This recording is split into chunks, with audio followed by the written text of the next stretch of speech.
Ozarks at home taking on the #1 team in the land, Duluth. 2 minutes in, Javante Johnson to Dan Williams. That makes it 6-0 Harbor Monsters.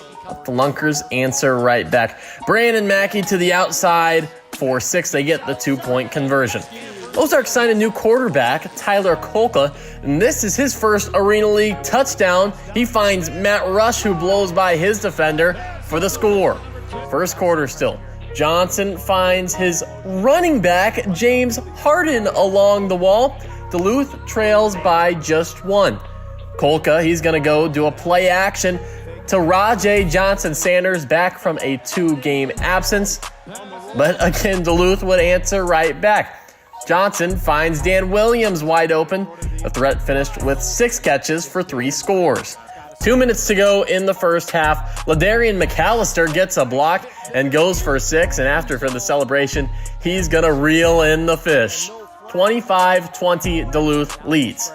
Kolka finds Rajay Johnson-Sanders with 5 seconds left in the first half. Now 2 seconds to work with, 1 play, and Duluth uses it for an unbelievable catch by Jamal Couch over the defenders to end the half up 31-26.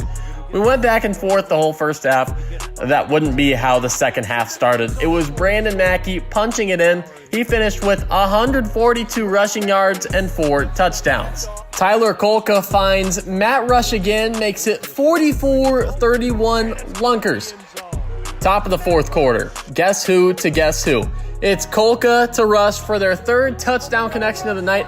The Lunkers go on a 24-0 run to start the second half. Brandon Mackey gets to the boards, keeps his balance. He counts him up in the end zone. Yeah, that's number 4 for him. This play looks familiar, but when you get a new quarterback on your roster, you have a limited playbook. It works to Kendrick Payne. Kolka finished his first start with 6 touchdowns to 1 pick. Dan Williams catches a late score from Hassan Brockton, but it's a little too late. Ozarks stuns Duluth at home and wins 62-45. When you look at the standings, Duluth still remains at that #1 slot. Them and Ozarks were the only matchup in action last weekend. Right behind them, the Woo and the Wise Guys tied for 2nd. Ozarks now at 500 on their own in 4th place. Behind them, St. Joseph at 2-3, and Eau Claire sitting at 1-4 in last place. The games in action this weekend: Iowa on the road at Ozarks. The Lunkers on a current 3-game homestand. Then Eau Claire goes on the road to play Duluth in Minnesota, and St. Joseph hosts Hot Springs. All games in action start at 7:05 tonight.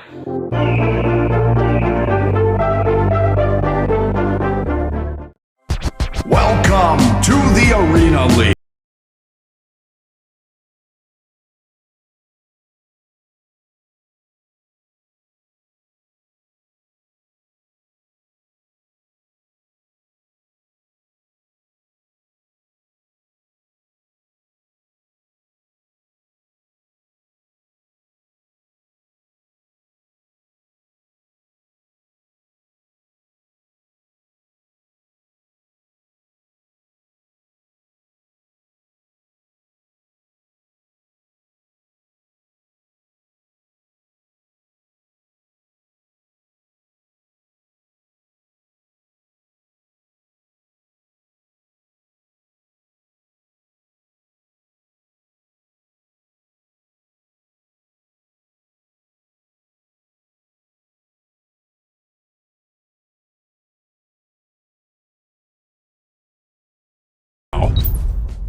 In the quiet moments before dawn, champions are made.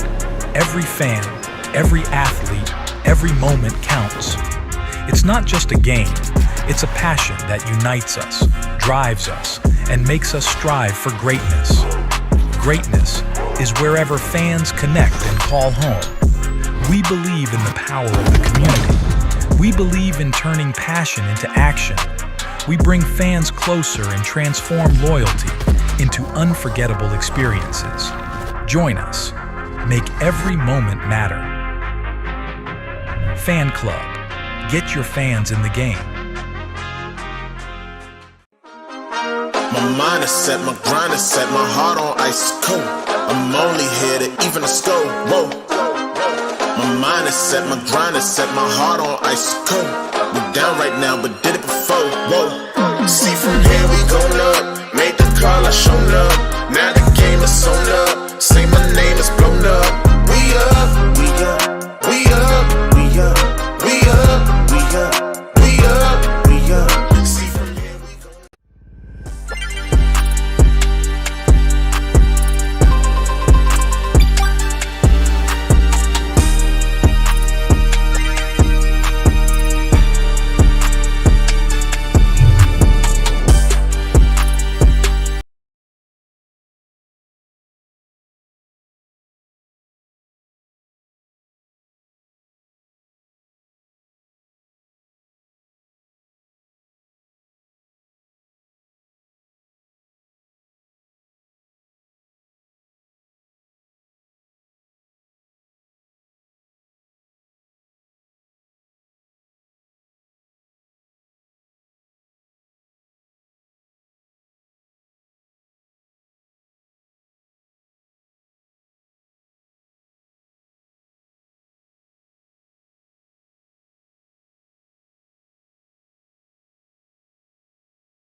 These uniforms belong to the New York Dragons, and they play in a brand new league called the Entertainment Football Association.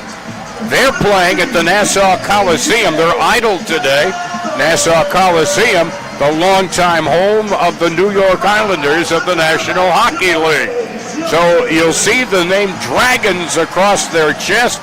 They've also had to change a lot of the uniform numbers from the last time we played. But one thing they do have different is quarterback Jarius Grissom out of Detroit. 6'2", 215, most recently played for the Indoor Football League's Iowa Barnstormers in Des Moines, Iowa, where in 3 games there, he completed 64 of 100 passes, 664 yards, 12 touchdowns, and 2 interceptions. But again, remember, the IFL and AF1, they have more restrictions on the defense than are in this league. Grissom in high school in Detroit received looks from Notre Dame, Michigan State, and Syracuse. And by the way, he's also played in Arena Football 1 for Southwest Kansas. So this will be his first start. He went to Eastern Michigan, and his most notable win there, which pains me to say, he led Eastern Michigan to a 34-31 win in 2018 at the University of Illinois. But he did. He then went on to Saginaw Valley State, and he will be the quarterback, Jarius Grissom, and we'll get our first look at him this evening. But they also have the 29-year-old veteran, Boom Williams, former Kentucky Wildcat from the Southeastern Conference, was with the Cincinnati Bengals, played for Toronto of the CFL, and played for the Jacksonville Sharks of the Indoor Football League. Another one of their stars, Devon Ford, played at Framingham State, where he was a 1,000-yard rusher 3 times. And the great story about Patrick McSweeney, who played at the Citadel in Coastal Carolina. His dad, a longtime New York Jets season ticket holder, member of the fire department of New York City, died in the calamity of 9/11, 2001. So those are some of the storylines we'll be talking about this evening, and also to see, Jenner, offensively, what gets reshaped in the attack for Duluth tonight. Yeah, last week we saw Duluth get outscored 42-16 in the second half. It was kind of a stalemate. The third quarter was an absolute disaster for the Harbor Monsters, but you mentioned that we got guys back like Itchison holding it down, and Travis Whitlock. Our national anthem from the deck.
Our national anthem from the deck tonight, the Harbor Monsters look to solidify their lead atop the Arena League as they take on the Axemen from Eau Claire.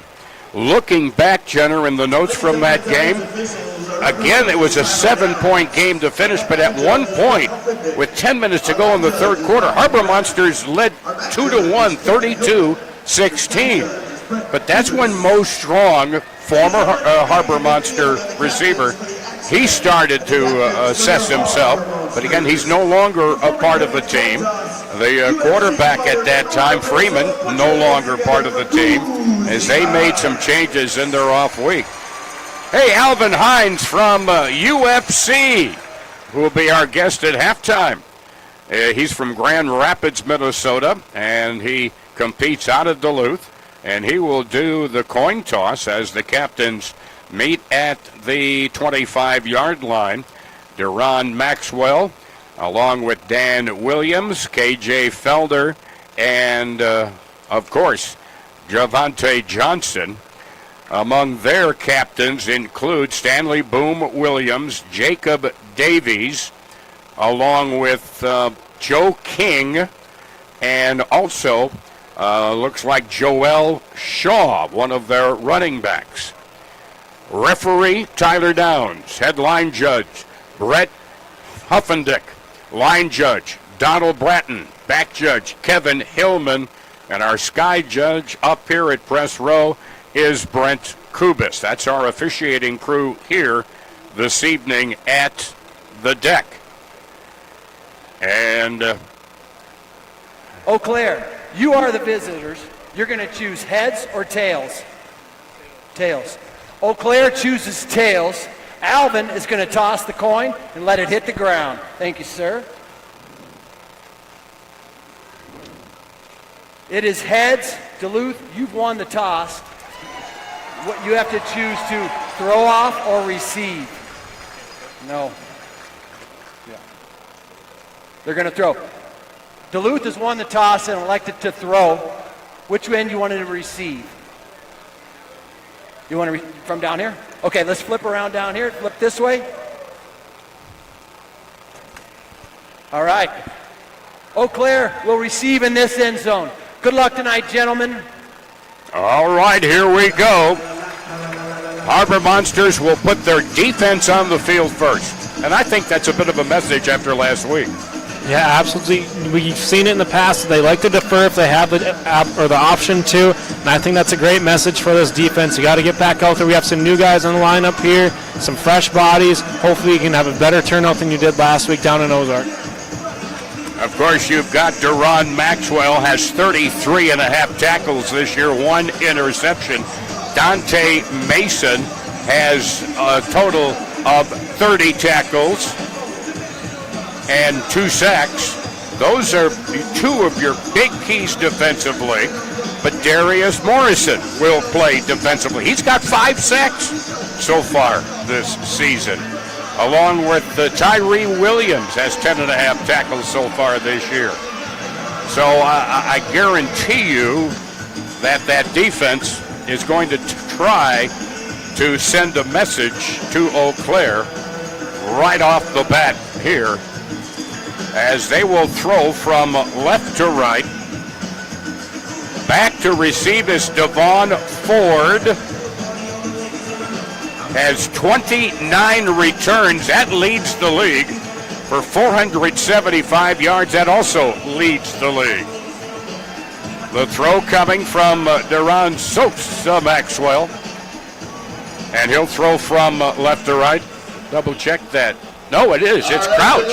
Jamal Couch. I thought it was 0. It's a 6, obviously. Here we go. The throw. Taken up at the 9-yard line. Trying to cut to the middle of the field is Ford, and he gets very little after making it up to the 10-yard line. Looks like they mark him down officially at the 12. And it'll be 1st and 10 from the 12-yard line. So we'll get our first look at the quarterback. And he'll come in here and see what he can do. Jarvis Grissom. Jarius wearing number 3.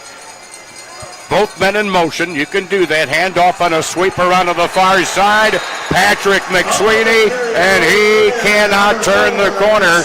He's brought down for a loss of about 3 yards. Tackled on the play by Lavelle Spruce. Came into the game. 6.5 tackles, but 5 sacks for Lavelle on the year. Yeah, Lavelle shed that block right there. Met Sweeney in the backfield, and he did not go anywhere but backwards. Loss of 3, 2nd and 13 from the 9-yard line. Quick pass, a little short route, and up to about the 13-yard line. It is caught by Patrick McSweeney, and he picks up yardage up to the 14-yard line. He gets 5. It'll be 3rd and 8, big early 3rd down situation here. Early on, I know it's only 2 plays in, but the defense is looking a lot different than it does last week, playing with a lot more energy. Wide out left and right with 1 in motion, slot near side, as getting forced out of the pocket and overthrowing his intended receiver, Stanley Boom Williams, down the near boards. It is incomplete on the pass by Grissom, and it brings up a 4th and 8, and we will see whether Eau Claire decides to go for it on 4th down. Eau Claire has elected to surrender. It'll be 1st down and 10. Duluth at their 15-yard line. All right. I think the message was sent by the defense. It'll go back to the Harbor Monster 15-yard line, and the Harbor Monsters will have it offensively for the first time. Devontae Johnson, the quarterback. Kevin Felder's there in the offense as well. Jamal Couch, Dan Williams, the center, and so important Travis Whitlock. He gets over the football. Couch wide to the near side. Williams will be in motion wide out far side. Also, KJ Felter gets the snap and is hit at the 15. Penalty marker thrown. He breaks tackles to about the 24-yard line. But let's sort out. Running lane violation. Duluth, 5-yard penalty. And reason why is 10-yard penalty. The direct snap right there out of Felder. He should have.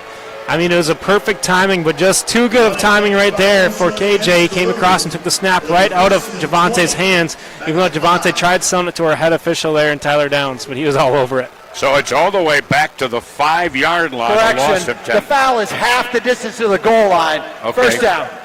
Half the distance. And it'll be now first down. And what we got, 20 to go? Snap back to Javante near the goal line, throws, and missed a wide open receiver on the far boards. Dan Williams was wide open at the 23-yard line, but the throw was wide. Wow. Yeah, pressure coming. It looked like it was number 19 coming off unblocked. A.J. Brown Jr. there for the Eau Claire Axemen, but Javante's going to be kicking himself for that one because he just had to he tried forcing that one in quickly. He had Dan all by himself right there. Just had to get him the ball. Well, he will not go 16 for 16 in this game against Eau Claire. He gets the snap. Throws it high, throws it deep, and way overthrowing Couch. Derek Luton covering, but really it was not near anybody. I'm not sure whether it was a bit of a mix-up on exactly the route to run in the signals. Because remember, there are no huddles. Yeah, there's no huddle. I think Lutton got it jammed up Couch right there on the sidelines against the boards, and there's no receiver downfield for him to run that route that he was expecting. So now a 3rd and long. 3rd down and about the distance to the tall ships that are in town for the first down. John running, and he's out past the line of scrimmage and runs out to the 22-yard line where he picks up a total of, let's see, from the 5 out to the 17. He picks up 12, and it'll be 4th down and about 5 yards to go from the 20-yard line. And, well, the defense sent a message. The offense wants to as well. After review, the previous play was a foul for a running lane violation. Oh, boy. Half the distance to the goal. Replay 3rd down. And what you could see with that penalty, you got to be on the inside mark of the hashes right there when he ran up the field. He was kind of on the outside mark of the hashes, outside of the running lane, so now another penalty for Duluth on this early drive. In fact, you cannot be on the hash marks in that lane violation. So the ball is all the way back to the 5-yard line, and it'll be 3rd down and 20.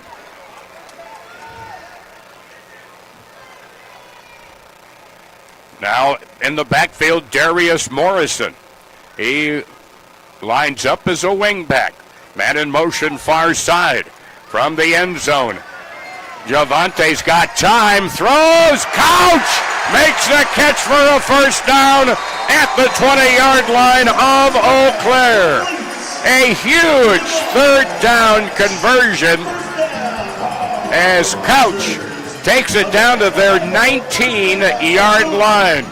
But how about the time that Javante had to throw? Travis Whitlock holding it down on the line of scrimmage. Stephen Thomas had nowhere to go, and he was just at a stalemate right there, and a beautiful ball by Javante, and an even better catch by Jamal. 25 yards on the reception to the 19 of Eau Claire, and a fresh set of downs. A Big Apple Bagels first down, a big one for the Harbor Monsters. So now Morrison will be off to the right hip of Johnson in the shotgun. In motion Williams, quick out to him, and he gets about 4 yards to the 15-yard line. Tackled on the play by defensive back A.J. Brown. They mark his progress at the 16, so a gain of 3 on the quick pass to Williams. 2nd down and 7. And the Harbor Monsters in a bit of a hurry up. Couch wide to the near side. Williams to the far side. Morrison in the backfield. Javante throwing into the near corner. Overthrowing for Couch in the near corner. Covered on the play. Looked like, let's see, trying to see who was on coverage there. And again, some of our numbers are a little bit off. I think it might have been number 11, Dedrick Lutton in there, but it was think so. Number 22, Drew Robinson on the pressure there. Came off a corner blitz, the defensive back, giving Javante a lot of pressure in the backfield.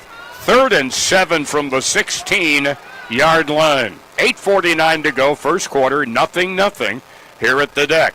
Quick handoff, nice cut back against the flow by Demo. And he drives down to about the 12-yard line. A.J. Brown on the tackle. And it'll bring a 4th down at the 12, a pickup of 4. 4th down and 3 from the 12-yard line. Interesting formation here for the Harbor Monsters. Kind of a power I formation with a wing back up ahead. There's the cutback by Demo, and he does not get enough for the first down on 4th down, and it'll go over on downs. As he only gets to the 12-yard line, no gain for Morrison, and it'll be 1st and 10 at their own 12-yard line for the Axemen of Eau Claire. Well, so far it's been the defenses that have held fast on the first drive for each team. Yeah, I like what the Harbor Monsters are doing there, but you'd think they'd want to spread out the defense right there. They kind of had a loaded box in Eau Claire, and they just ran it right up the middle, and not a lot of room for Demo to make a move or anything happening. Grissom with a man in motion straight ahead, slot far side. Grissom has to get rid of it quickly. Completes it to Devon Ford, who is given progress to the 15-yard line. He gets 3. It'll be 2nd down and 7 from their own 15-yard line. Yeah, and there's pressure there by Lavelle Spruce off that left edge. Really had to get rid of it quickly there for quarterback. Probably the short patterns to help Grissom maybe get a little bit more comfortable here in his first start. There's a handoff. Sweeping is Joe Devon Ford make that. Starts wide, cuts back towards the middle, and gets progress to the 16-yard line. He gets just 1. 3rd down and 6 from the 16-yard line of the Axemen. 6:58 to go, first quarter. Nothing on the board here at the deck. Glad you've joined us. So now Jarius Grissom sends his man in motion, slot near side. Quick pass over the middle. Not enough. A gain of only a couple of yards to Joel Shaw. Shaw coming into the game with 11 catches, 54 yards, and a touchdown. It's up to the 18. He picks up only 2.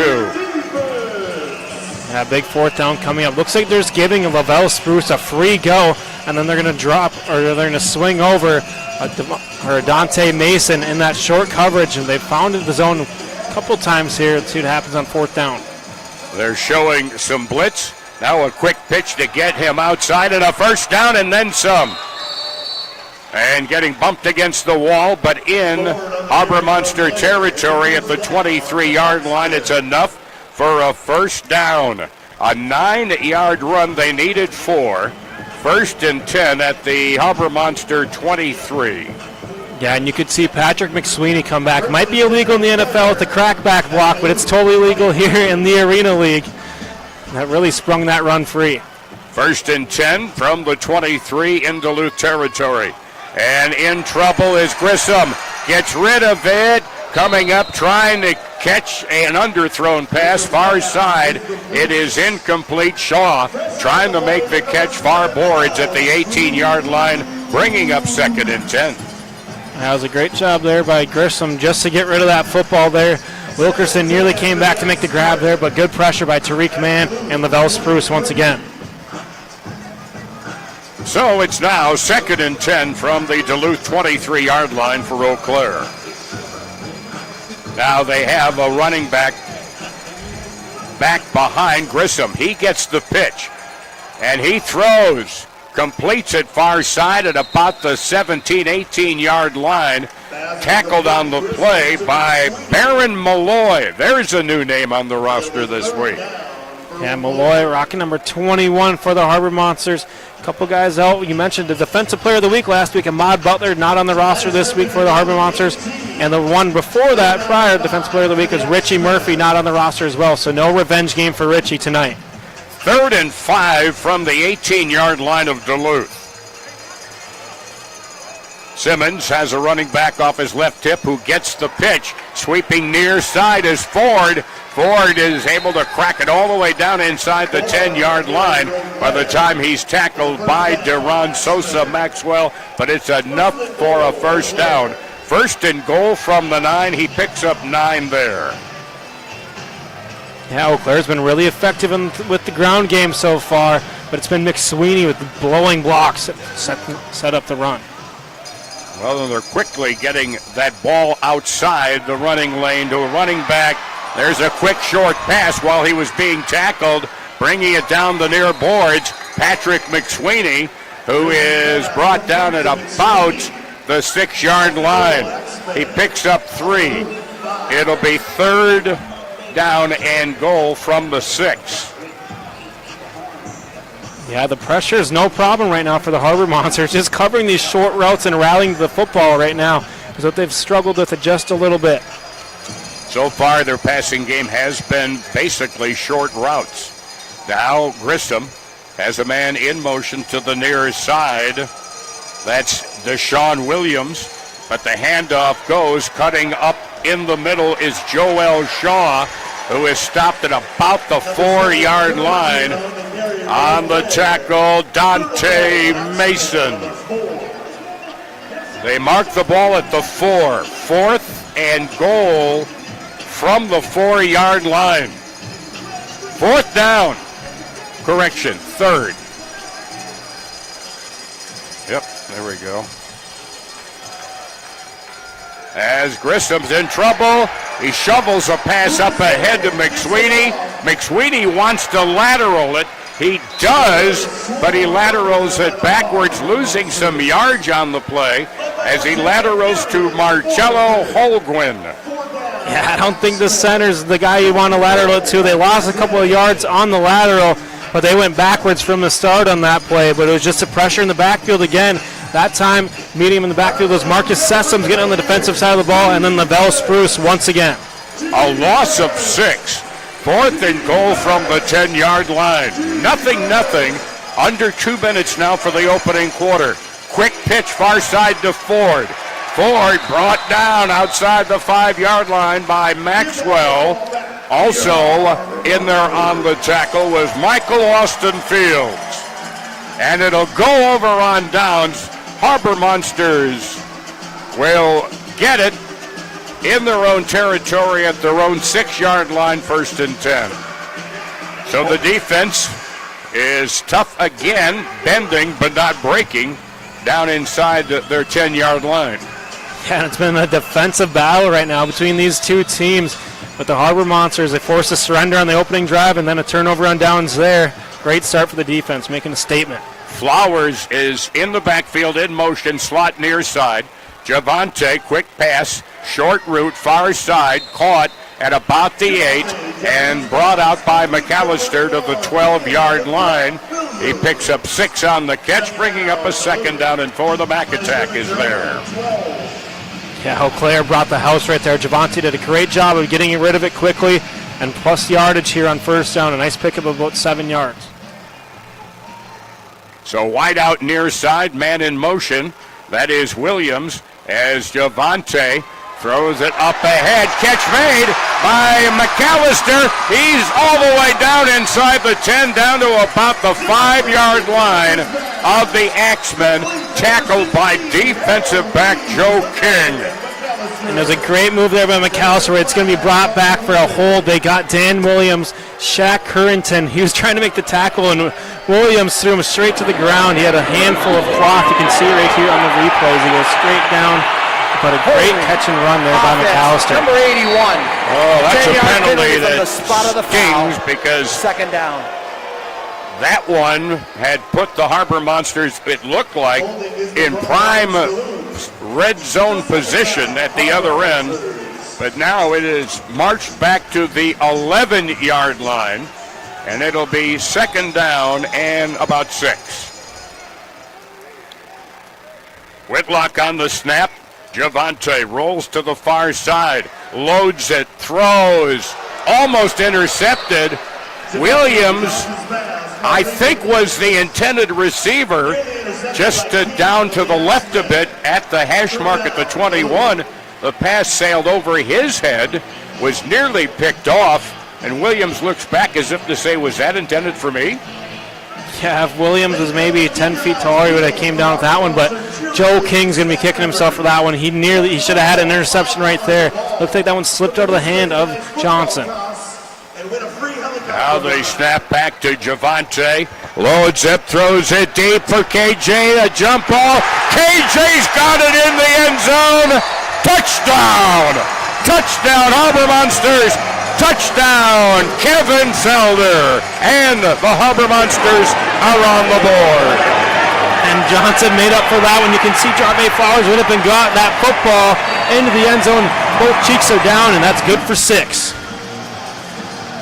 And it comes with no time left on the clock for the opening quarter, but they will get a chance to try for the single point after from the Eau Claire 5-yard line. That's the case, the athleticism of Kevin Felder. He won the battle for that football in the end zone. Go up and get it, let your receiver make a play right there, and a great catch in the end zone. All right, for the single point after, Demo Morrison's in the backfield, back to that power I formation. Felder, the tailback, play action fake, as Javante is up, throws deep. It's a battle for the ball. Caught in the end zone. Caught by Marcus Sessoms. And it's a 7-0 lead after the Kerry Toyota touchdown and the point after. Of the first quarter. Yeah, and Javante, he knew he couldn't run that one in because it's within 5 yards. The quarterback's got to stay behind the line of scrimmage and make a throw. Threw it up to Sessoms, and a great grab there for that point after. We will take a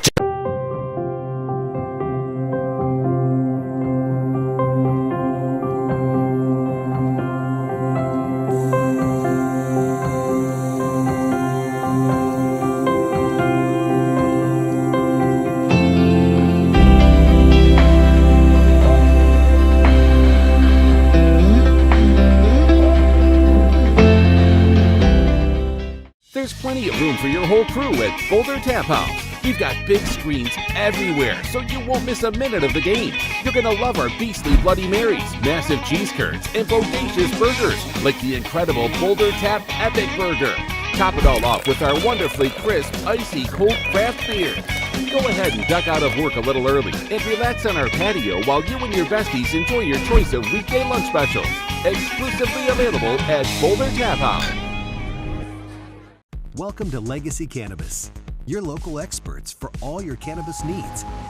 Legacy has the largest selection of edibles, beverages, seeds, local pipes. Also learn to grow classes to start your own cannabis plants. Legacy Cannabis. Jimmy John's toasted sandwiches take the fresh baked bread you love and turn up the heat to toasted perfection. Crispy and golden on the outside, melty and gooey on the inside. Order a toasted sandwich at Jimmy John's today. Fun, food, and live events. So much to do under one roof. From golf to shooting to private karaoke. With a large event space for parties or other occasions, you won't believe your eyes. Fun in all forms is found at the Caddy Shack in Lincoln Park, the Craft District. Stands or tackling life's challenges, your health is the real game changer. At Nicole's Integrative Healing, we help athletes, parents, professionals, everyone recover, relax, and recharge. From massage and breathwork, yoga to mental health therapy, we've got your back. Nicole's Integrative Healing, now serving Duluth and surrounding areas.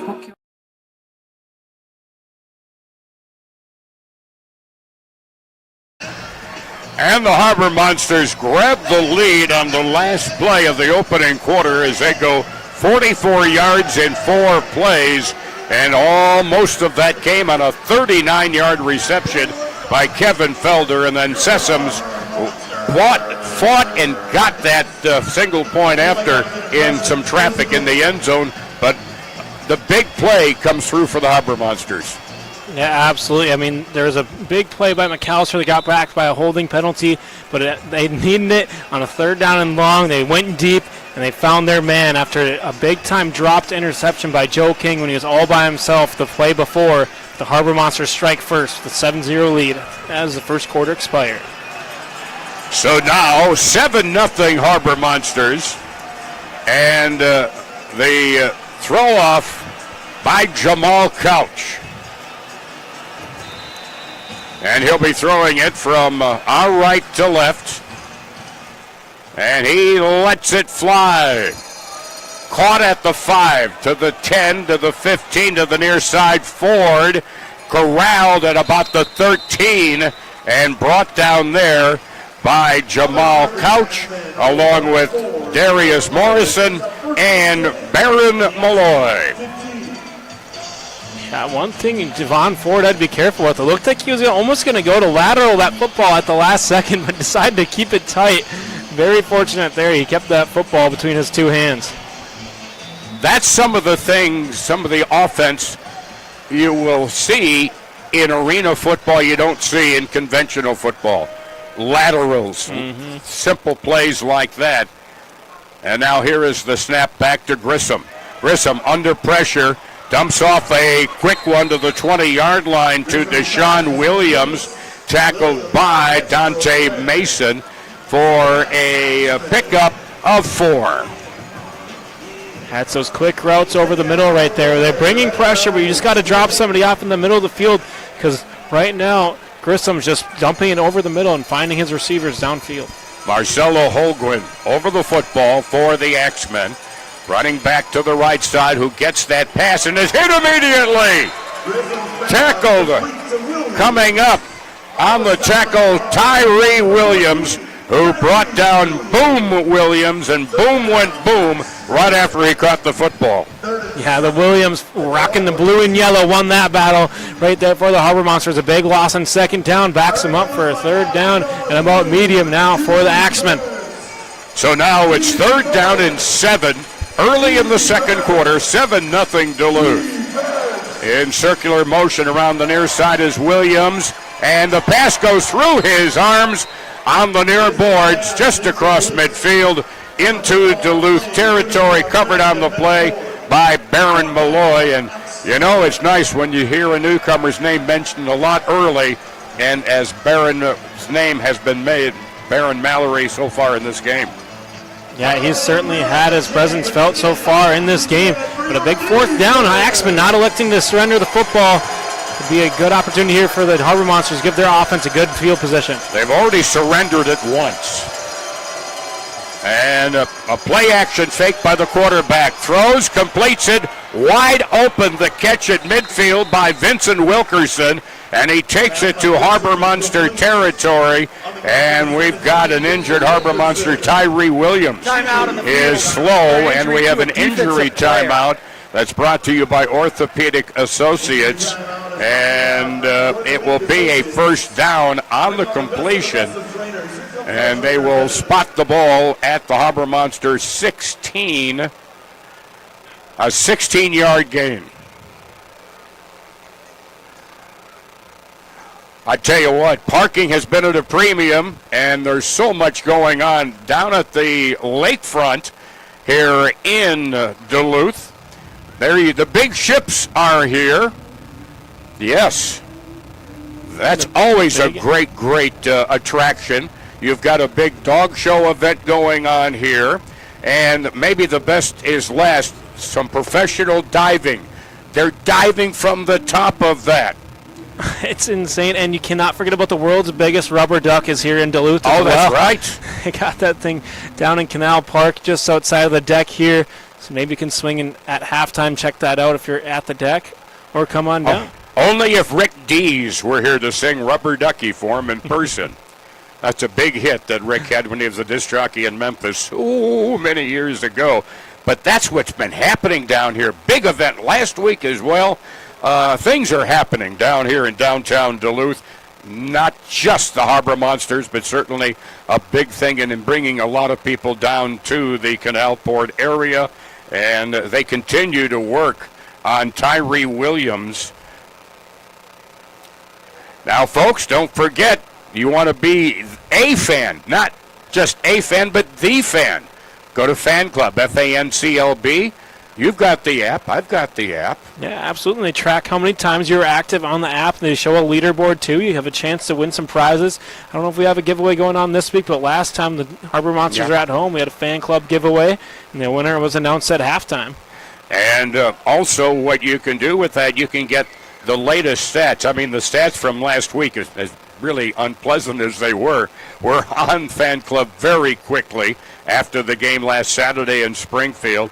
They also have a full schedule. They also have on there not only the latest team stats, but individual stats. And being helped off the field, and I do mean being helped, he's being carried by two teammates as Tyree Williams came up after that tackle, and they help him to the Harbor Monster bench. You see on our video, folks, for you watching on My9 TV and the Twin Ports, and also, of course, on UTB across the Arena League. And they're going to take him back to the locker room. So the ball is at the Harbor Monsters 16, 1st and 10 after a 16-yard reception on the play by Wilkerson. Wide out to the near side.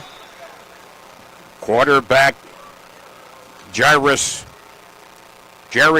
Grissom with the running back Boom Williams next to him. Williams has caught passes for over 200 yards this year and has rushed for over 100 yards. Versatile running back for the one-time Kentucky Wildcat down in the Southeastern Conference in Lexington. Thoroughbred country down there. Yep. So now they're waiting for the players who helped carry Tyree off. Now they return, so now they'll get ready at 1st and 10. Play action, quick fake, throwing into the end zone. Oh, hitting the corner boards hard was Deshaun Williams. He came to a quick stop as he found out real quickly exactly where those boards are in the corner. Wow. Yeah, and those are hockey boards down there. They are used to taking a hit right there. And Deshaun Williams is going to ask for a blow right here after nailing the end boards. Quarterback just wet him a little bit too far right there, you can see. And as John Madden would probably say, oof, on that one. Oh, John Madden, the late John Madden. All right, here we go now. It is 2nd and 10 from the Harbor Monsters 16-yard line. Wideouts left and right. There'll also be a slot man. That's Shaw. As dropping back, quick pass goes to Shaw. He cuts behind a block to the middle of the field and is brought down for a gain of only a yard or two. Tackled on the play by Tyreek Mann. And how about the big man out there? Michael Austin Fields did a good job rallying to the football and forced it back inside to the middle of the field where he had more guys rallying to the football and just a short gain of about 2 yards there for the Axemen. This will be the 7th play of this drive that began back at the 15-yard line in their own territory. 10:48 to go. First half, 7-0 Duluth. Pass caught at the 10 on the near boards. Battling for extra yardage after the catch, Joel Shaw. And they give him progress to the 6-yard line. He picks up apparently enough for the first down. He does. It'll be 1st and goal from the 6 as the catch by Shaw and a first down. They needed 8, and that's what he got him. So it's at the 6 now of the Harbor Monsters, who lead by 7. Jarius Grissom. Bad snap. Picked up by Grissom, and he had somehow got the handoff ahead to Boom Williams. I don't know how he did that. I think it wasn't even a handoff. You can see it was bad snap from the start, roll pass. We kind of just did a two-handed little shovel pass underneath. like he was tossing a sack of flour or something like that to his running back.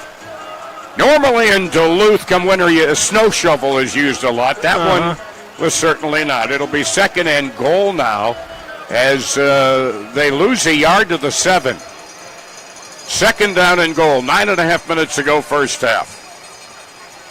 Jairus Grissom has a man in motion. That's Williams. Hands it off. Looking to cut through a gap is Boom Williams. He is hit at the 5 and is given progress to the 3-yard line. He picks up 4. Bringing up a 3rd and goal at the 4-yard line. This, in terms of an Arena League drive, is a marathon. That's about as long as they come right here. They got the ball. 3rd and goal from the 4 as Grissom throws into the end zone. Penalty marker thrown into the end zone. Likely pass interference will be called on Dante Mason. We'll check. Pass interference. Defense, number 10. A foul occurred in the end zone. Morrison. The ball will be placed at the 1-yard line. Automatic. First Morrison down. just got there a little too early. Pressure coming. It was such a tough play because he wanted to back up, but he was just too good of coverage. He was in his chest right there and had too early contact. All right, so Morrison is charged with the foul. 1st and goal from the 1. And they, pick up the penalty marker. You can't anticipate penalties, gentlemen. You can't. This is an ace crew, though, let me tell you. These guys, best crew in the league. There's a sweep, and that's a touchdown. Touchdown by Boom Williams. That is his 2nd rushing touchdown of the season. Simply a 1-yarder, and it makes it a 1-point game. Let's watch it again. And he gets a big gap after getting the handoff here. Just right to the short side of the field there, not enough defenders, and he was easily walked into the end zone for the 1-yard score. They're going to go for the single point after with 7:56 to go here in the 2nd quarter up. And the handoff goes to Boom Williams. He's tackled at the 3. I kind of thought there was going to be a flag. There was some early motion. Defense, number 15. Yeah. Half the distance of the goal. Replay the try. Tyreek Mann was offside, and so it goes half the distance just outside the 2 and a 2nd attempt for the single point. Well, we've seen back-to-back carries here for Boom Williams. I'm curious if we can get a 3rd one now with just a short distance to go for the point after. Williams wide to the far side, wide to the near side, Wilkerson. The man running in the slot near side will be Deshaun Williams. He's in motion. So is the Boom Williams. Throw back the other end, wide open, a short catch outside the goal line by Joel Shaw, and it easily takes it in, and we've got a tie game at 7-7. That may be one of the longest drives you will see this entire season. They got the ball to start off the 2nd quarter. Now you can see the time just under 7.5 with a great pass over the middle with pressure in his face. Grissom hit his target, and Joel Shaw. 35 yards in 11 plays, including a penalty. And so we're all even up. 7.5 minutes halfway through the 2nd quarter. And it's a 7-7 ball game here at the deck this evening. And now the Harbor Monsters will see what they can do. Yeah, they basically ate half the quarter. Yeah. It was just a bend, but not enough break for the Harbor Monsters. Too much bend, too much break, not enough bend for the Harbor Monsters defense there. Timely penalty on the goal line as well. Really aided that drive for Eau Claire. Looking at a lot of the gains, a 4-yard gain, a 2, an 8, a 4, but also a 16-yard gain. That was a big one on 4th down and 7 from the 18-yard line. So now the throw by Vincent Wilkerson. Maxwell is waiting inside his 5. Down to our right, throw angles to the far side.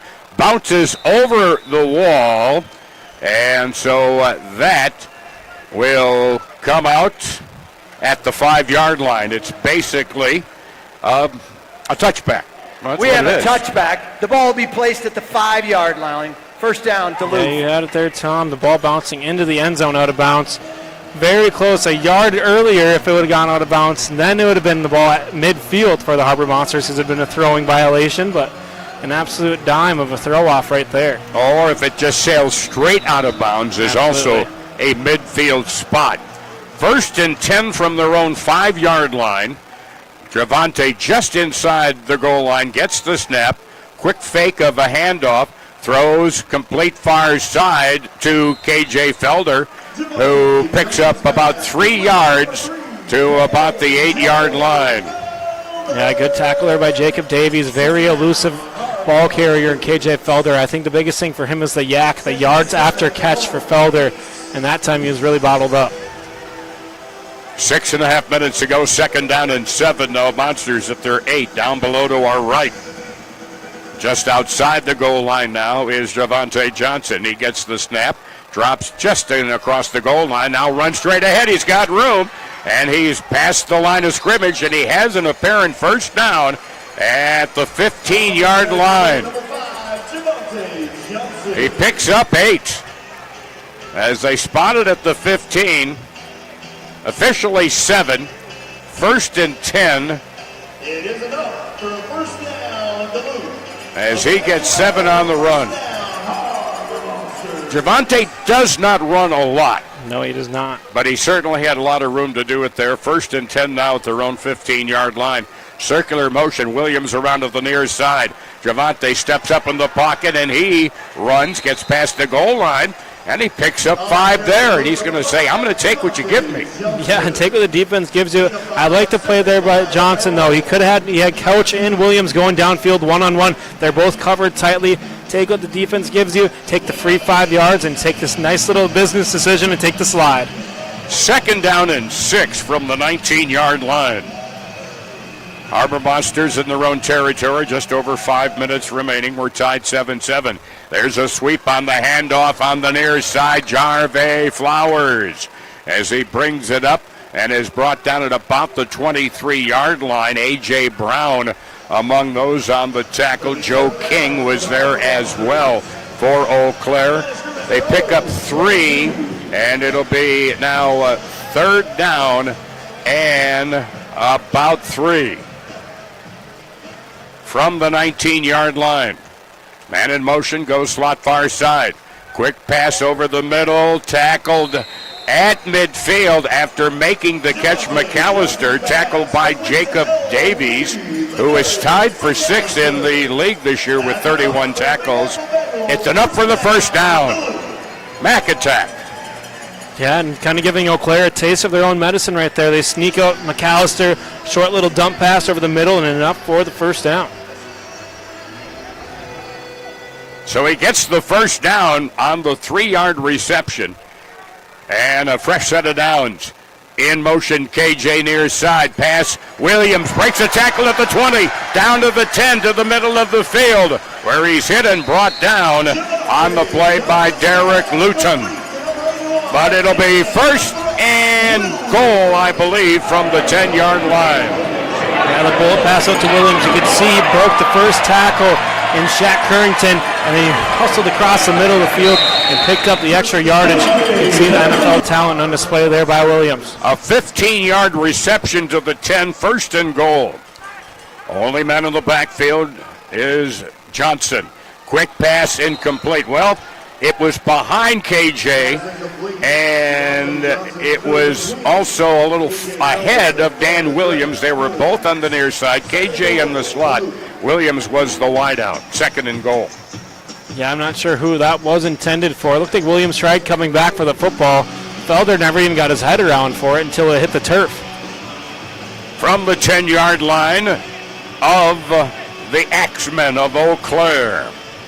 Circular motion, wide out far side is Couch. Comes to the near side. Javante looking, throws, tipped into the air and out of bounds. Oh, he had Felder. He was back behind Shaq Currington, but the pass was tipped out of bounds, and it'll bring up 3rd and goal. You mentioned him earlier on this drive. He's got 2 tackles as well. Jacob Davies with a huge pass breakup right there, knocking the ball out of bounds. Felder had at least 2 steps on Currington. Well, no doubt about it, you're in 4-down territory. Pretty much any time you're on the positive side of the midfield. 3rd and goal from the 10. Couch in motion. There's the throw. Couch catches it. Touchdown, Harbor Monsters. Jamal Couch, crossing pattern from near side to far side. Had a couple of steps on his defender, and he makes the catch for the touchdown. Jamal Couch with his 8th touchdown receiving of the year. And back in front are the Harbor Monsters. Yeah, it was just a great route concept there, drew up by the coaching staff for the Harbor Monsters. Jamal Couch is in the end zone all by himself. All Javante Johnson had to do is be on time and on target, and he was. Now the snap to Javante, pass near side, trying to break the tackle, Marcus Sessoms, but he could not get past Shaq Currington. And so the try for point is no good, but with exactly 2 minutes to go, our 2-minute warning is here as the Monsters lead 13-7. We will take a timeout here at the 2-minute warning.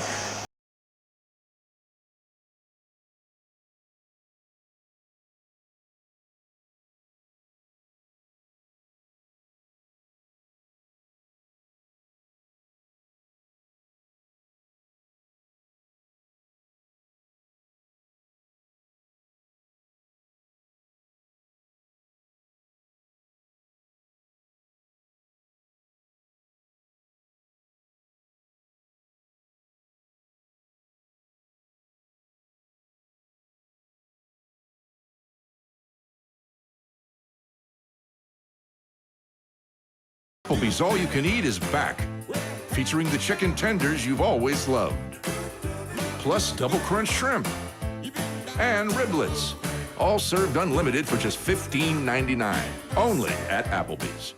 Looking for trusted news in the Chippewa Valley? Leader Telegram delivers the stories that matter, from local updates to sports coverage. Get your daily dose of quality journalism anytime, anywhere at leadertelegram.com.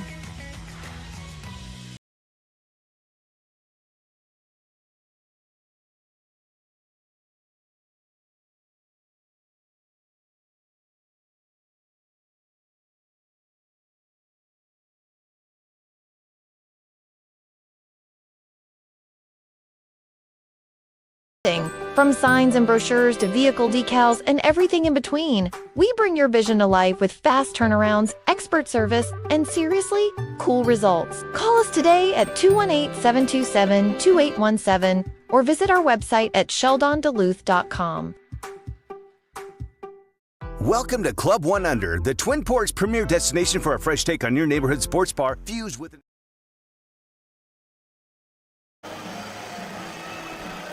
2 minutes to go in the second quarter. By the way, the 2-minute warning brought to you by Genero and Company as they hand the ball off now to Dan Williams, who lets it fly. Caught in the end zone by Ford. Angles to the middle, to the far side, to the 10, to the 15, to the 20. Penalty marker is down on the back end of the play. Tackled by Darius Morrison in Hayward territory, but I got an idea this holding offense. It's a hold. 10. Half the distance from the spot of the foul. First down, Eau Claire. Yeah, and the most unfortunate thing there for Eau Claire is they got David Facone on the holding penalty there. It's going to be from the spot of the penalty for 10 yards back. So it happened around just inside the 15-yard line. Yeah, right around there. Yeah, from the 14, goes back 7. So it'll be 1st and 10 at the 7-yard line for Eau Claire in their own territory, trailing 13-7 here in what's been rather low scoring, but a first half suddenly become a half of long drives. There's a pass down wide open, and unable to come up with it is Williams. He was in the clear. Nobody was near him, but he looked back, tried to locate the ball, and he just could not find the handle. Yeah, I was trying to run under it, like kind of Willie Mays style right there.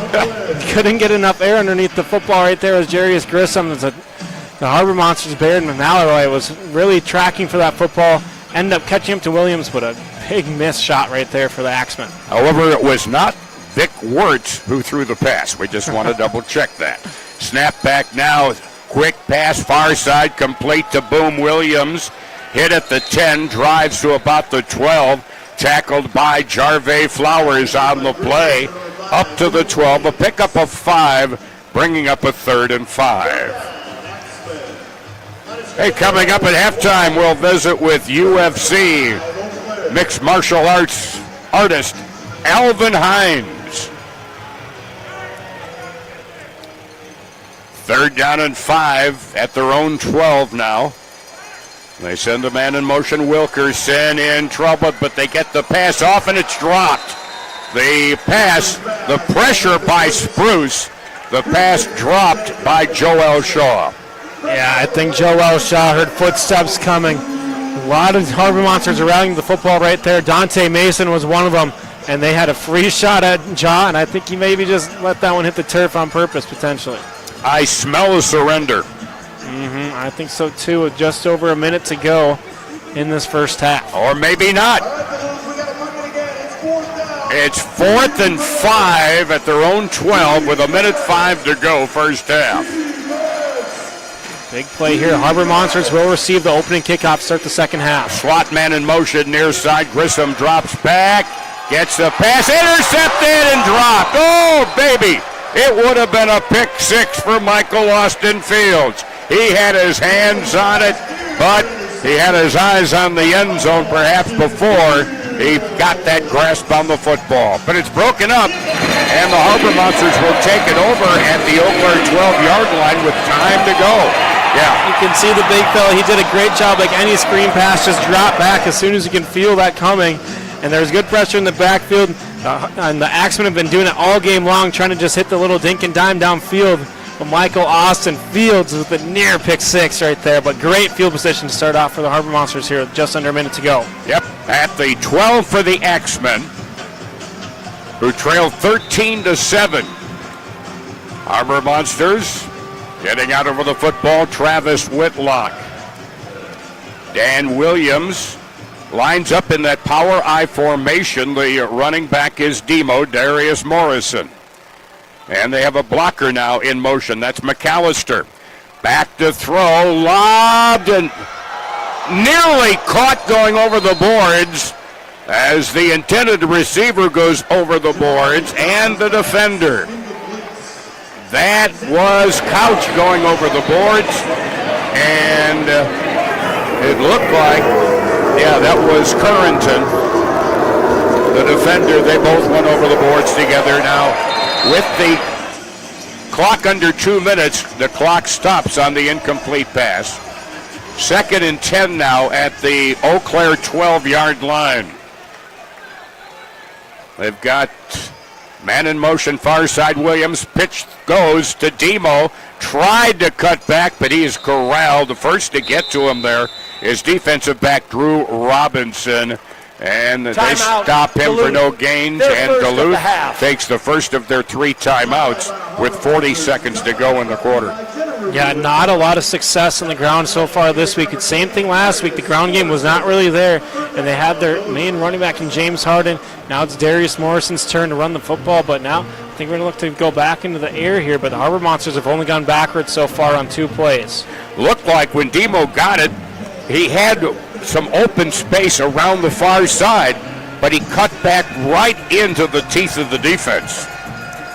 Sometimes you just got to follow your blockers, put your head down, and just run through a guy and hope for the best. So it'll be at the 12, 3rd down and 10 after the timeout by Duluth to stop the clock. They still have 2 timeouts remaining. They lead 13-7 here at the deck tonight. So it'll be a 3rd down and about 11, call it, because they spot it back at the 13-yard line. Man in motion, slot near side.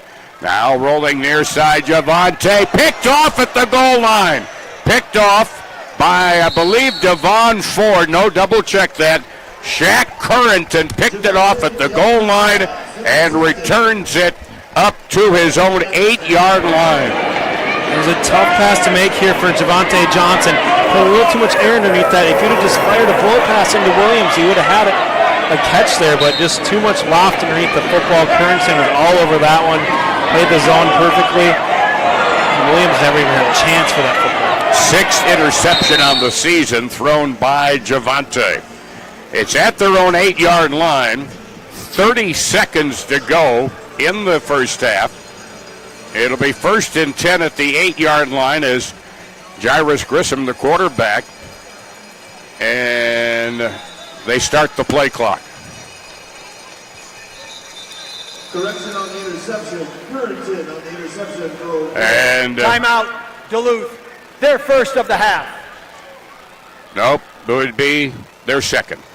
Correction, their second of the half. He heard me. There's the only way that was possible. He heard you there. But yeah. Tyler, do you have an FM radio on you down there? Hey, he wants to get in part of the action as well. I don't blame him. By the way, our radio listeners in the Twin Ports listening on WEBC Duluth Superior, 106.5 FM, 560 AM, the Northland Fan. So a second of 3 timeouts, 30.1 seconds to go in this first half. And I've got to think long pattern here somewhere. Yeah, I mean, the Harbor Monsters brought a lot of pressure, but if they can get one guy behind the defense right here, one safety is going to be Duron Maxwell, they could have a lot of success. Or maybe a hook and ladder. And a quick pass near side, caught inside the 10, and a pitch back into the end zone. Football is loose, still loose. Touchdown, recovered by the Harbor Monsters. A loose football in the end zone, and it's recovered for the touchdown by Tyreek Mann. And he carries that football off with him. You had it called perfectly. They're looking for some sort of hook and ladder right there. McSweeney threw it backwards with nobody to go to. Loose ball for the scramble. A defense had smelled blood in the water. The ball's in the end zone, and Tyreek Mann, after a couple of hits from his defense, his other teammates freed that ball up. Well, that certainly blew up in Eau Claire's face on that particular series. And the Harbor Monsters now will look for the point after touchdown here. They're going to go for one as they lead now 19-7 they will run the clock here. They'll get the clock running during the point after touchdown. And they start the play clock. And they're at the 5 for the single point after try after the fumble recovery in the end zone by the Harbor Monsters. A carry, Toyota touchdown. Snap back to Javante. Has time, throws, caught. Wide open in the back of the end zone was Jamal Couch. And it is now a 20-7 lead with 13.7 seconds to go here in the second quarter.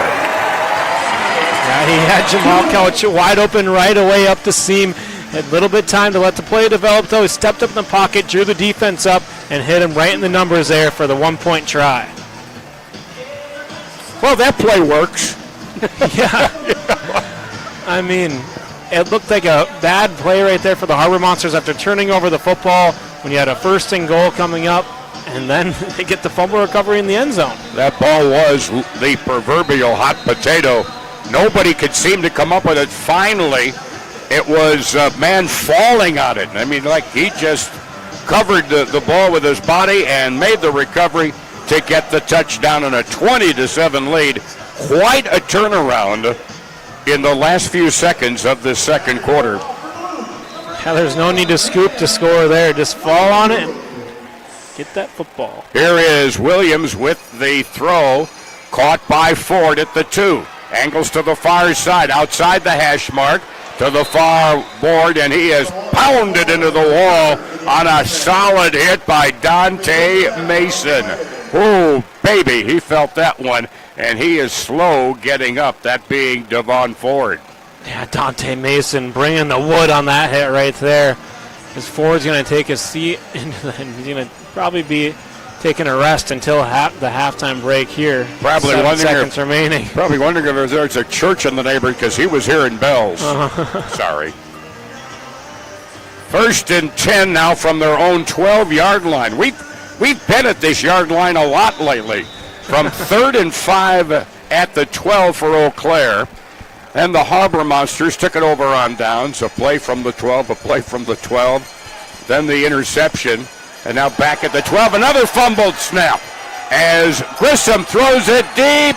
Battle for in the end zone. And yeah, it's going to be pass interference. There was a lot of battling in the end zone. Deshaun Williams battling Jarve Flowers. Jarve Flowers known for his offense there, but sometimes it's better to take the penalty than give up 6 points right there. That's a 10-yard penalty. I'll double check that. Automatic first down. There'll be an untimed down. There is no time on the clock. The ball off the pass interference. It's 15 yards, by the way. Even though it happened in the end zone. Comes out to the 22-yard line where it's 1st and 10. They get one untimed play to the Axemen. Trailing by 13. Final play of the first half coming here. Long throw, it's up for grabs, tipped and caught, touchdown, tipped into the hands of Vincent Wilkerson. So it's not the last play of the first half. And a penalty marker thrown, Wilkerson on top of the boards was celebrating. It was tipped off the hands, by the way, of McSweeney. Yeah, McSweeney's a big target down there, but Wilkerson made the heads-up high IQ play there. Get behind the pile. Nobody was there to defend him, and he got all of that unnecessary celebration right there up on the boards and let the home team know that he had that score. So, unsportsmanlike conduct foul. Number 17 on the offense. His first of the game. That 15-yard penalty will be enforced on the point after try. All right, so it'll go from the 5 out to the 20-yard line. So it is a touchdown for Wilkerson. It is a touchdown pass, cutting the lead to 20-13 with no time on the clock.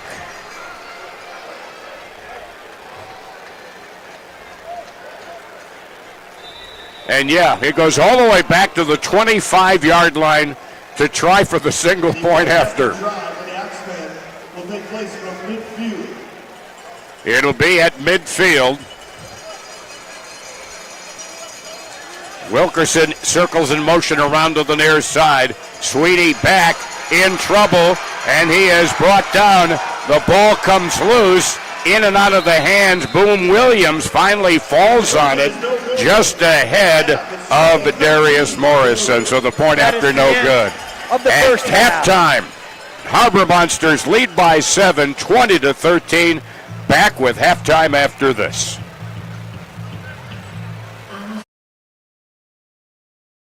Your table is waiting at Bar.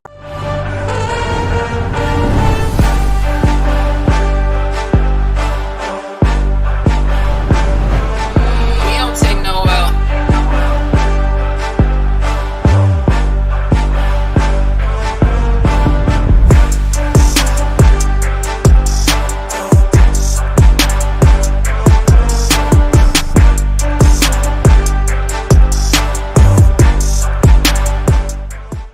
In the quiet moments before dawn, champions are made. Every fan, every athlete, every moment counts. It's not just a game, it's a passion that unites us, drives us, and makes us strive for greatness. Greatness is wherever fans connect and call home. We believe in the power of the community. We believe in turning passion into action. We bring fans closer and transform loyalty into unforgettable experiences. Join us. Make every moment matter. Fan Club. Get your fans in the game. My mind is set, my grind is set, my heart on ice cold. I'm only here to even a score. Whoa. My mind is set, my grind is set, my heart on ice cold. We're down right now, but did it before. Whoa. See from here we going up. Made the call, I shown up. Now the game is sewn up. Say my name is blown up. We up, we up, we up, we up, we up, we up, we up, we up. See from here we go.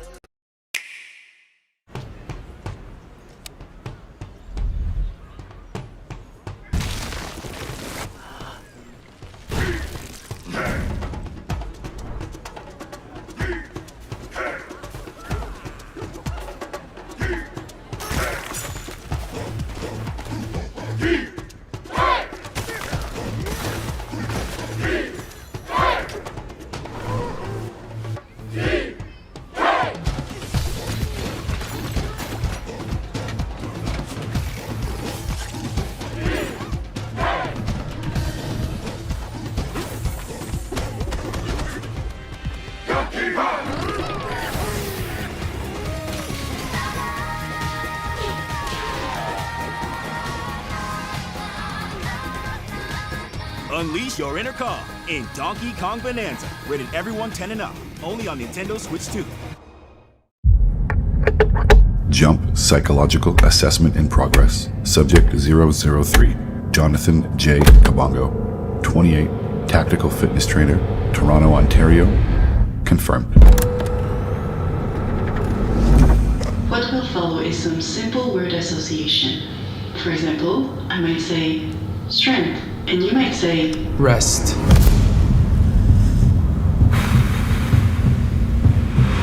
Speed. Practice.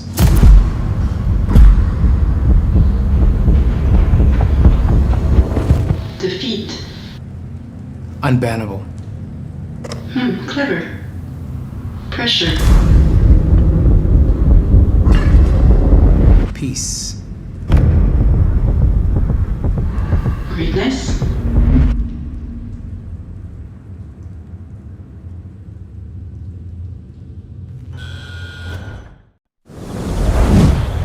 That's the spot.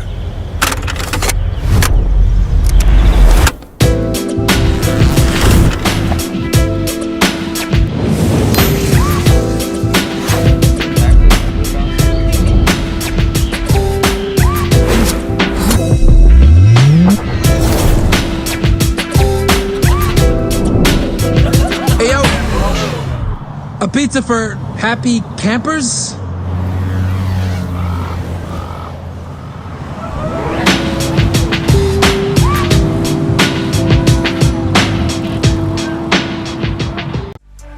Welcome to the Arena League, where it pays to be a loyal fan.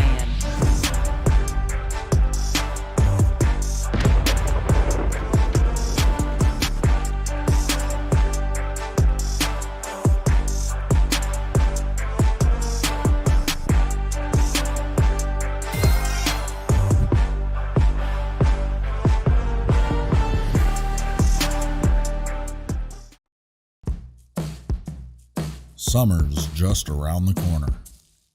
Hold fast, we got you covered. Earth Rider Beer. Gather responsibly.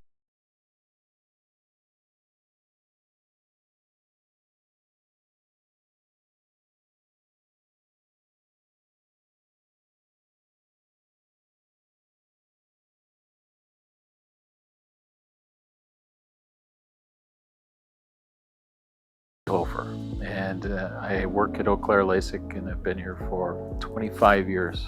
I think there are a lot of rewarding things about having LASIK as a profession. Working with young people that have defined goals, people that are 60s and 70s, and they find benefits too.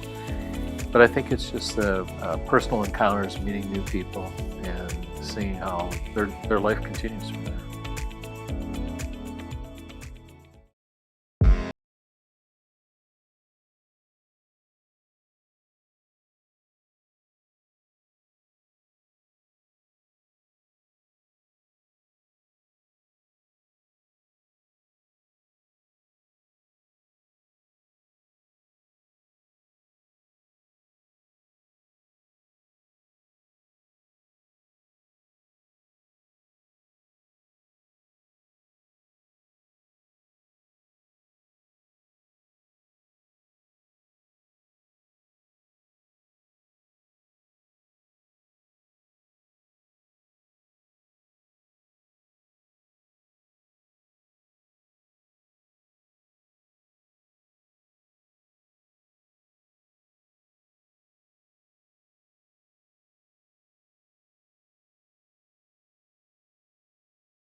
big, big, big. It's a big deal.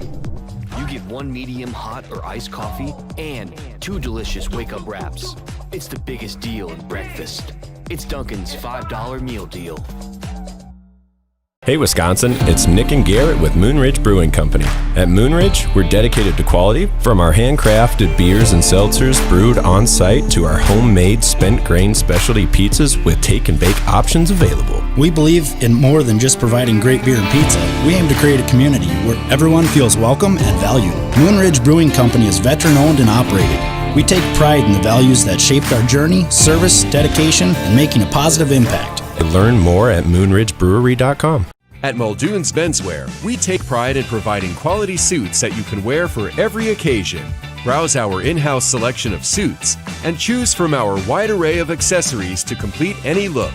Suits starting at $225.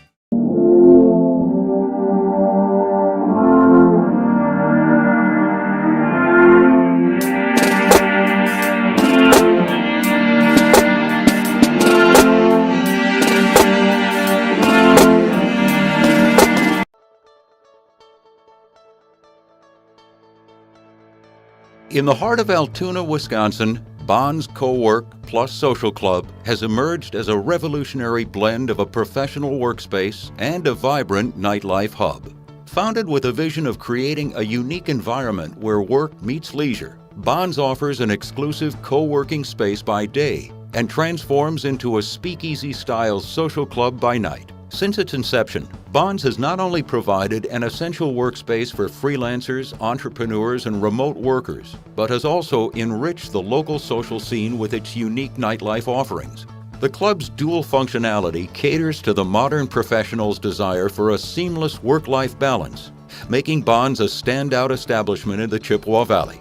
As it continues to grow and evolve, Bonds remains dedicated to enhancing the professional and social lives of its members, contributing vibrantly to the community's cultural and entrepreneurial landscape.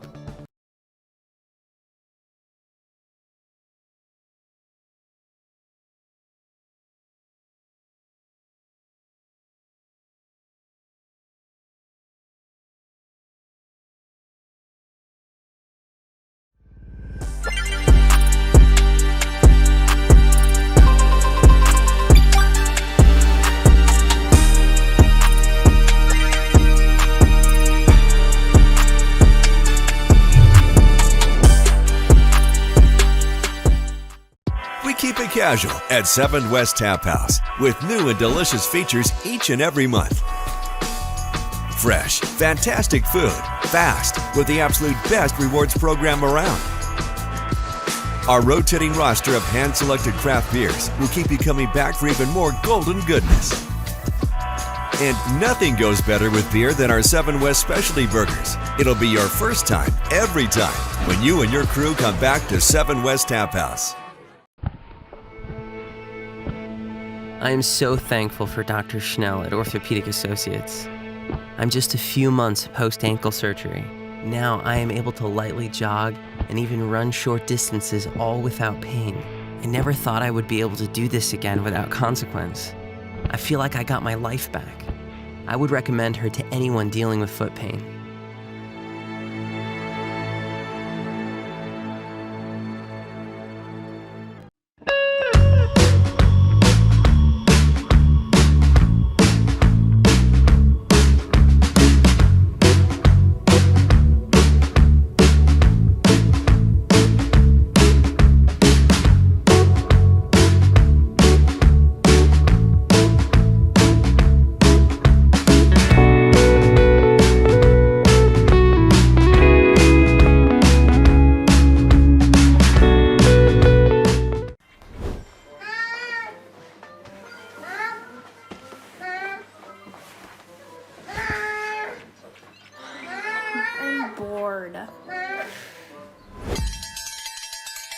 When you need a little fun, head to the Pizza Ranch and Fun Zone Arcade. For good food and good times, make it a buffet day and a play day. Have all your favorites and all kinds of fun.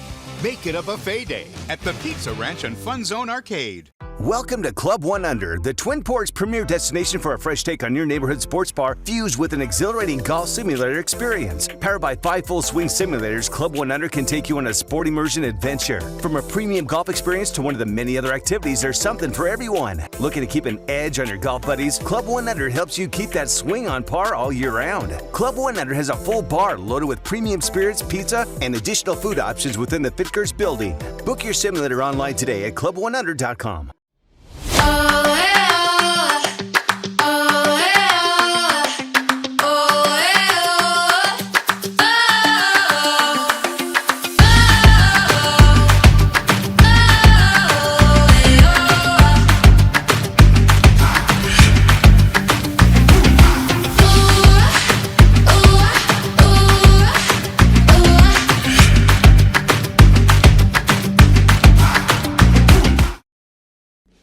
Looking for a career that moves you forward? At Jeff Foster Trucking, you're more than a number. You're part of a family built on respect, support, and stability. Whether you want local routes or long hauls, we offer great benefits and home time that works for you. Apply today at jefffostertrucking.com and drive your career forward. Whether you're on the field, in the stands, or tackling life's challenges, your health is the real game changer. At Nicole's Integrative Healing, we help athletes, parents, professionals, everyone recover, relax, and recharge. From massage and breathwork, yoga to mental health therapy, we've got your back. Nicole's Integrative Healing, now serving Duluth and surrounding areas. Book your session today at nicolesintegrativehealing.com or find us on Facebook and Instagram.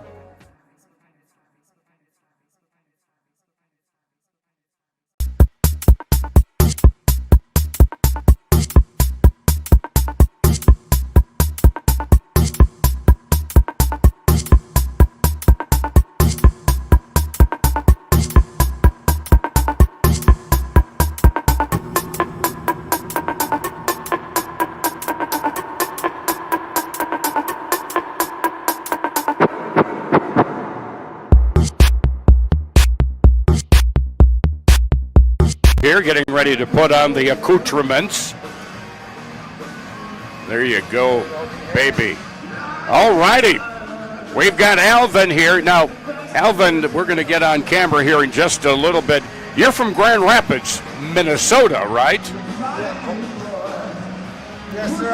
Well, I went to school at Deer River, but I actually lived right in the middle where I could go to either one, so. Tell me, how did you first get involved in mixed martial arts? Is it something you kind of fell into or something you saw and said, hey, I think I'd like to do that? Well, I wrestled in high school and stuff. Actually in Deer River, I was there today doing a fundraiser with them, but it was right after high school. I met a guy. We actually were in a confrontation a little bit. Then we became friends, and he goes, hey, you should try MMA. And I'm like, what is that? One thing led to another. Then I didn't do it for a little while. Then I found jiu-jitsu, and boom, one thing led to another, back into it. That's how things happen sometimes, though. You're just like, work of God. Exactly. Now, you work out here in Duluth, right? Yep. Between here, Prior Lake, and Arizona. Oh, you are a smart UFC fighter. You spend the winters down there, right? See? Huh? Not bad. Don't tell everyone my secrets. Alvin Hines is here with us from UFC, and he is right up here in the booth with us. He had the coin toss tonight. You did it well. I know, I didn't even practice either, but natural athlete, baby. Yeah, right on the money. And the Harbor Monsters got the win and won the toss, too. That's what I mean. See that? It is all talent, baby. Years ago, I've covered boxing. This is completely different. What's the difference physically between boxing and MMC? Actually, I've been training a lot of boxing, and it is a huge part, but like I told a lot of people, it's mixed martial arts. I was never good at wrestling. Like, I didn't go to college. I mean, I wasn't great. I'm not a world champion kickboxer. I'm not a black belt in jiu-jitsu. but I'm better than most at all of them. And it's mixed martial arts. It ain't just one or the other. So I'm going to fight you where you're not comfortable. And I'm going to be better than you in that place. So. Well, and unlike boxing, you don't have a neutral corner in mixed martial arts. That's right. That's right. If you're a boxer, then I'll take you to the ground. You're ranked. Now you're my world. You're ranked in the top 100. Yeah. There ain't a whole bunch of heavyweights, so I can't like brag about myself, but I did make it, and I'm gonna make a statement in there. I can't wait to get back in there. Do you have anything lined up in the near future? I'm waiting on the clearance for my broken nose, but as soon as that's cleared, I will make sure all you guys know. I'm super happy to be here, and you'll hear from me again, I promise. Well, without a doubt. And one thing I noticed, since the big-time champion John Bones Jones has stepped down, he's retired as of right now. I know he's still in the testing protocol, but Tom Aspinall is at the top of the heavyweight class right now. I know that's always a goal to get to the top now. So as you're going to work towards, maybe talk to Dana, get some more fights potentially in the UFC, and work your way up to get to the top ranks potentially. Yeah, I signed a 4-fight contract, and they must have liked what I did the last time, even though I came up short. They must have liked it a little bit because they said as soon as my nose is cleared, they'd love to have me back. You went the distance. Right? Yeah, man, just not the right one, but that's okay. That's all right. We learned a lot. Well, and also the ladies are getting involved. I have personal knowledge of a girl in Hayward, former hockey player. She's been getting into mixed martial arts. Oh yeah, some of them girls are ruthless, man. Could you imagine? Could you imagine like going on a date with them back in the day, or like before I knew how to fight, and be like, "Well, I forgot my wallet." And she's, "Oh, you better find it." That would be horrible. They're monsters. I enjoy watching a lot of the girls fight. Tell us some of the places you've been around the country in the ring, in the octagon. You know, I mostly just fought in Minnesota. Okay. Before this, but I went, to different states and trained, and it's been just a great experience the whole time coming up, and it just keeps getting better. I'm blessed with a lot of helpful people, just like you guys. This is awesome. Yeah, I'd love to have you. All righty, we've been visiting here with the one and only Alvin Hines. Let's go. Appreciate you guys. And we've been happy to have him, and we'll be back with the second half right after this timeout here on Duluth Harbor Monsters football. Harbor Monsters.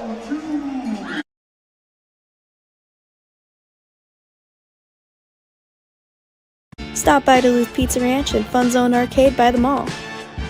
Our buffet is stocked with a variety of delicious pizza that you can choose from. We also got fried chicken, dessert, and even a salad bar.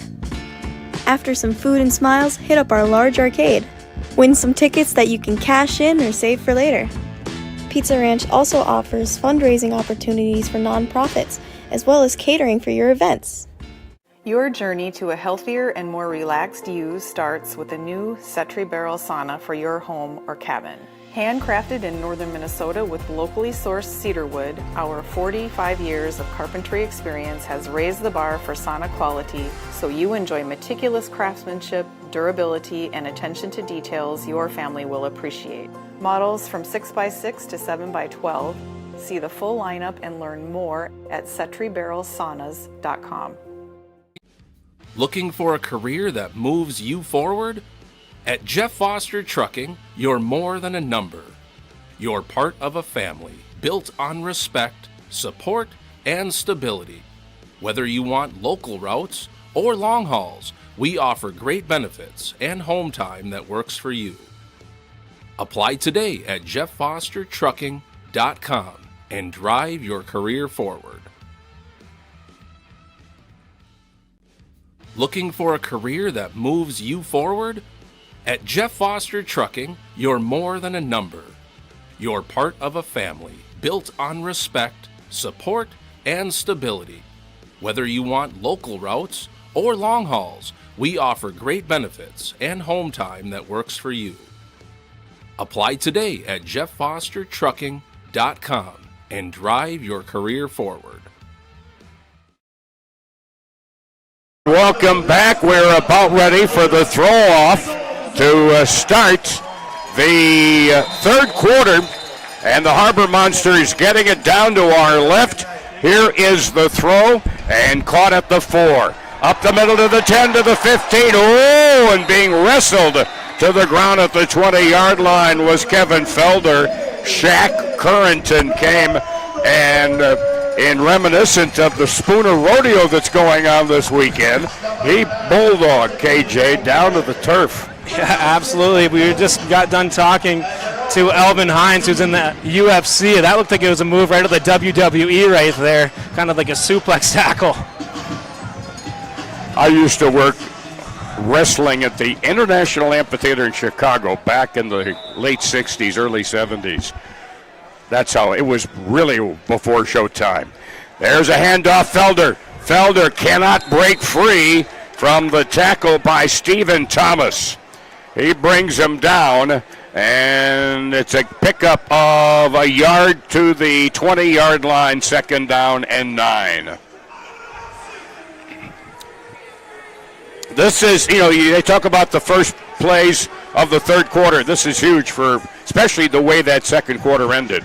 Yeah, it looked like the Axemen just sucked all the momentum out of the building right now, so the Harbor Monsters trying to get a good drive here to start off the second half. Felder in motion, slot far side, quick pass, caught over the middle, Marcus Sessoms. He's Mr. Dependable safety valve receiver.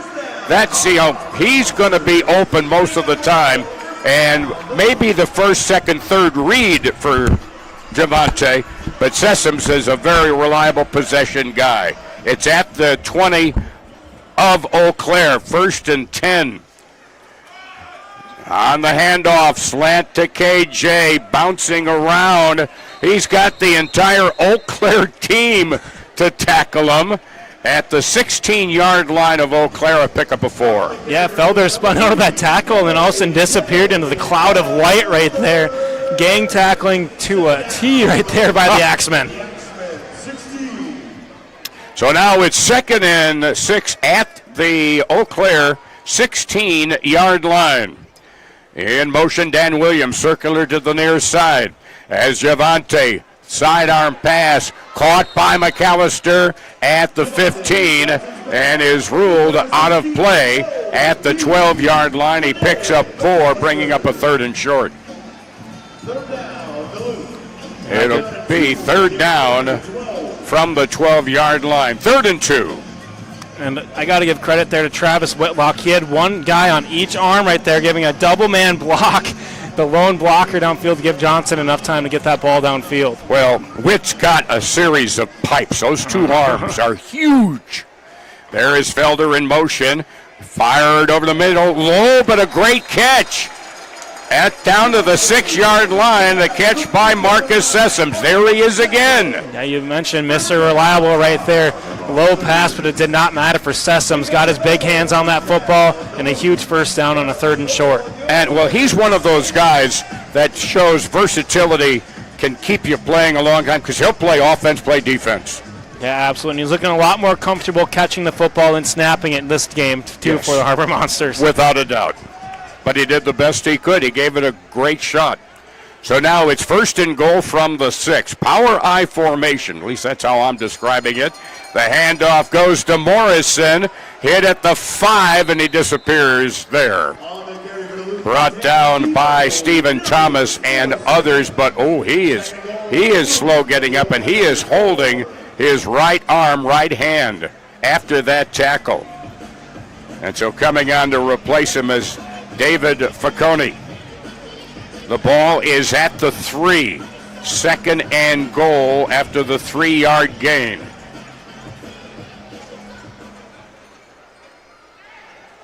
As Javante fires over the middle, caught in the end zone, touchdown. Touchdown, Harbor Monsters. Touchdown.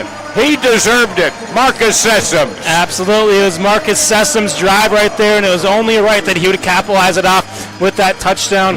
Once again, you could see him coming across. He's starting on the right side. One-on-one coverage. Great move there. And strong hands to make the grab for the touchdown and get down low, big fella. The position he essentially played You know, you always hear fans talk about, I wish my team threw to the tight end more. That was basically a tight end route. Tight end little drag right there over the middle. Yep. You hear it on talk shows all the time. I wish my team would. Why don't we throw to the tight end more? So now they're going to go for 2.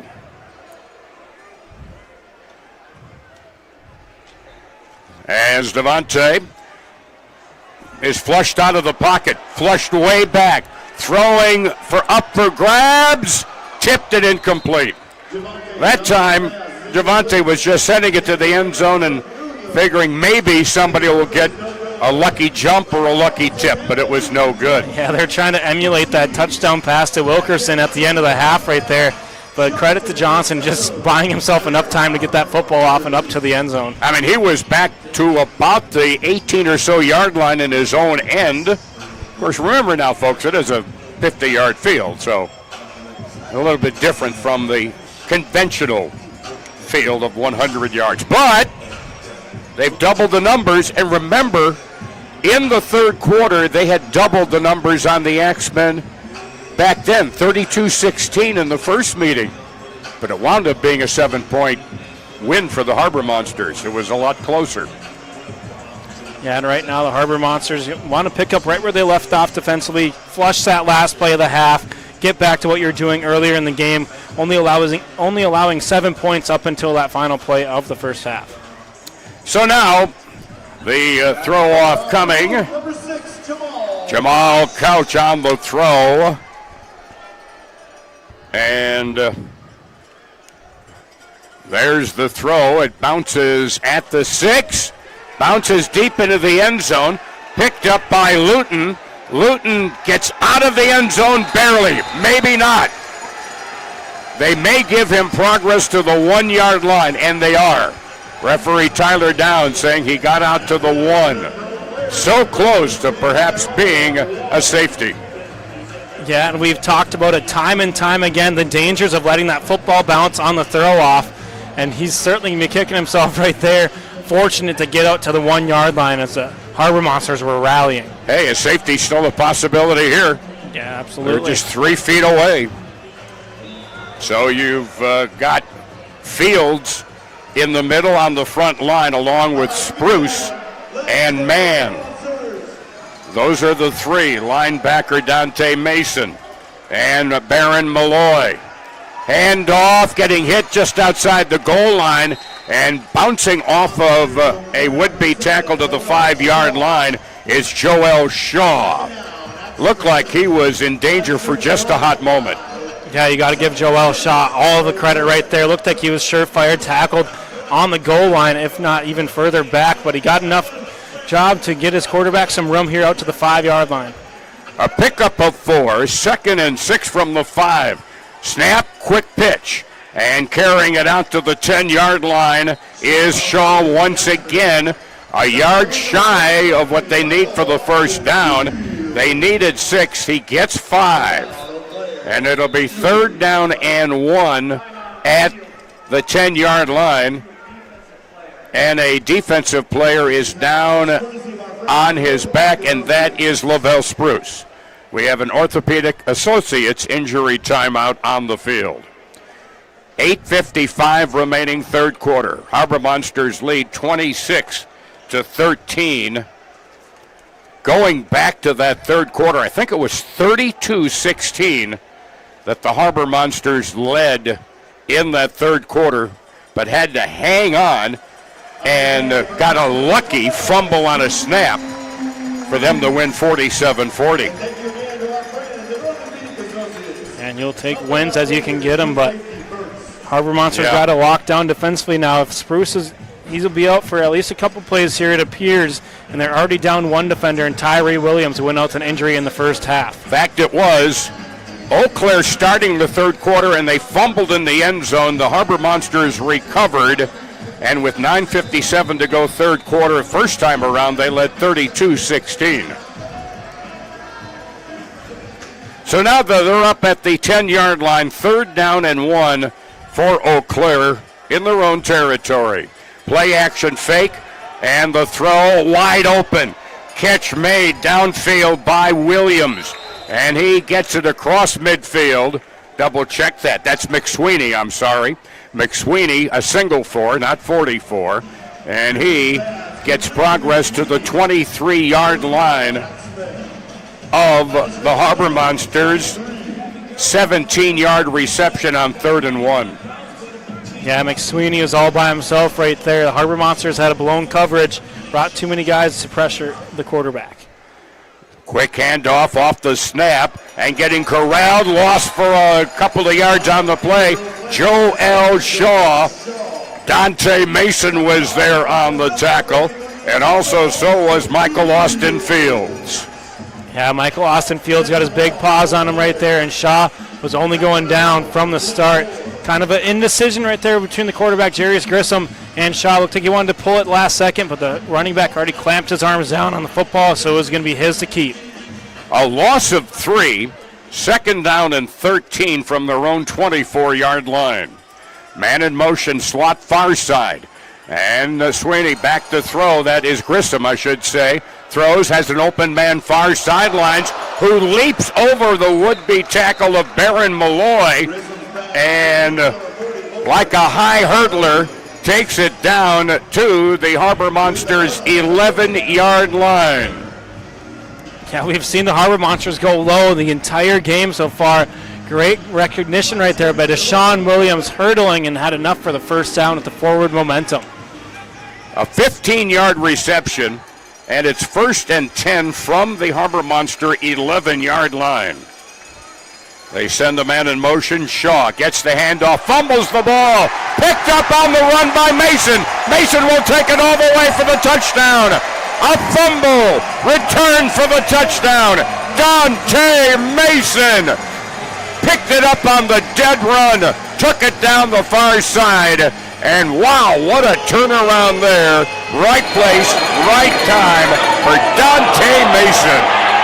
You could see that. It was a true scoop and score, and nobody but green grass in front of Dante Mason there. A big-time fumble recovery when the defense seemed to stop. Sounded like Eau Claire was making a big push right there, and they got it right there by the scoop and score by Dante Mason. He took that better than half the distance of the field down there. And now the Monsters will look for 2, leading 32-13. What a turnaround there. 2nd touchdown of the 3rd quarter for the Harbor Monsters.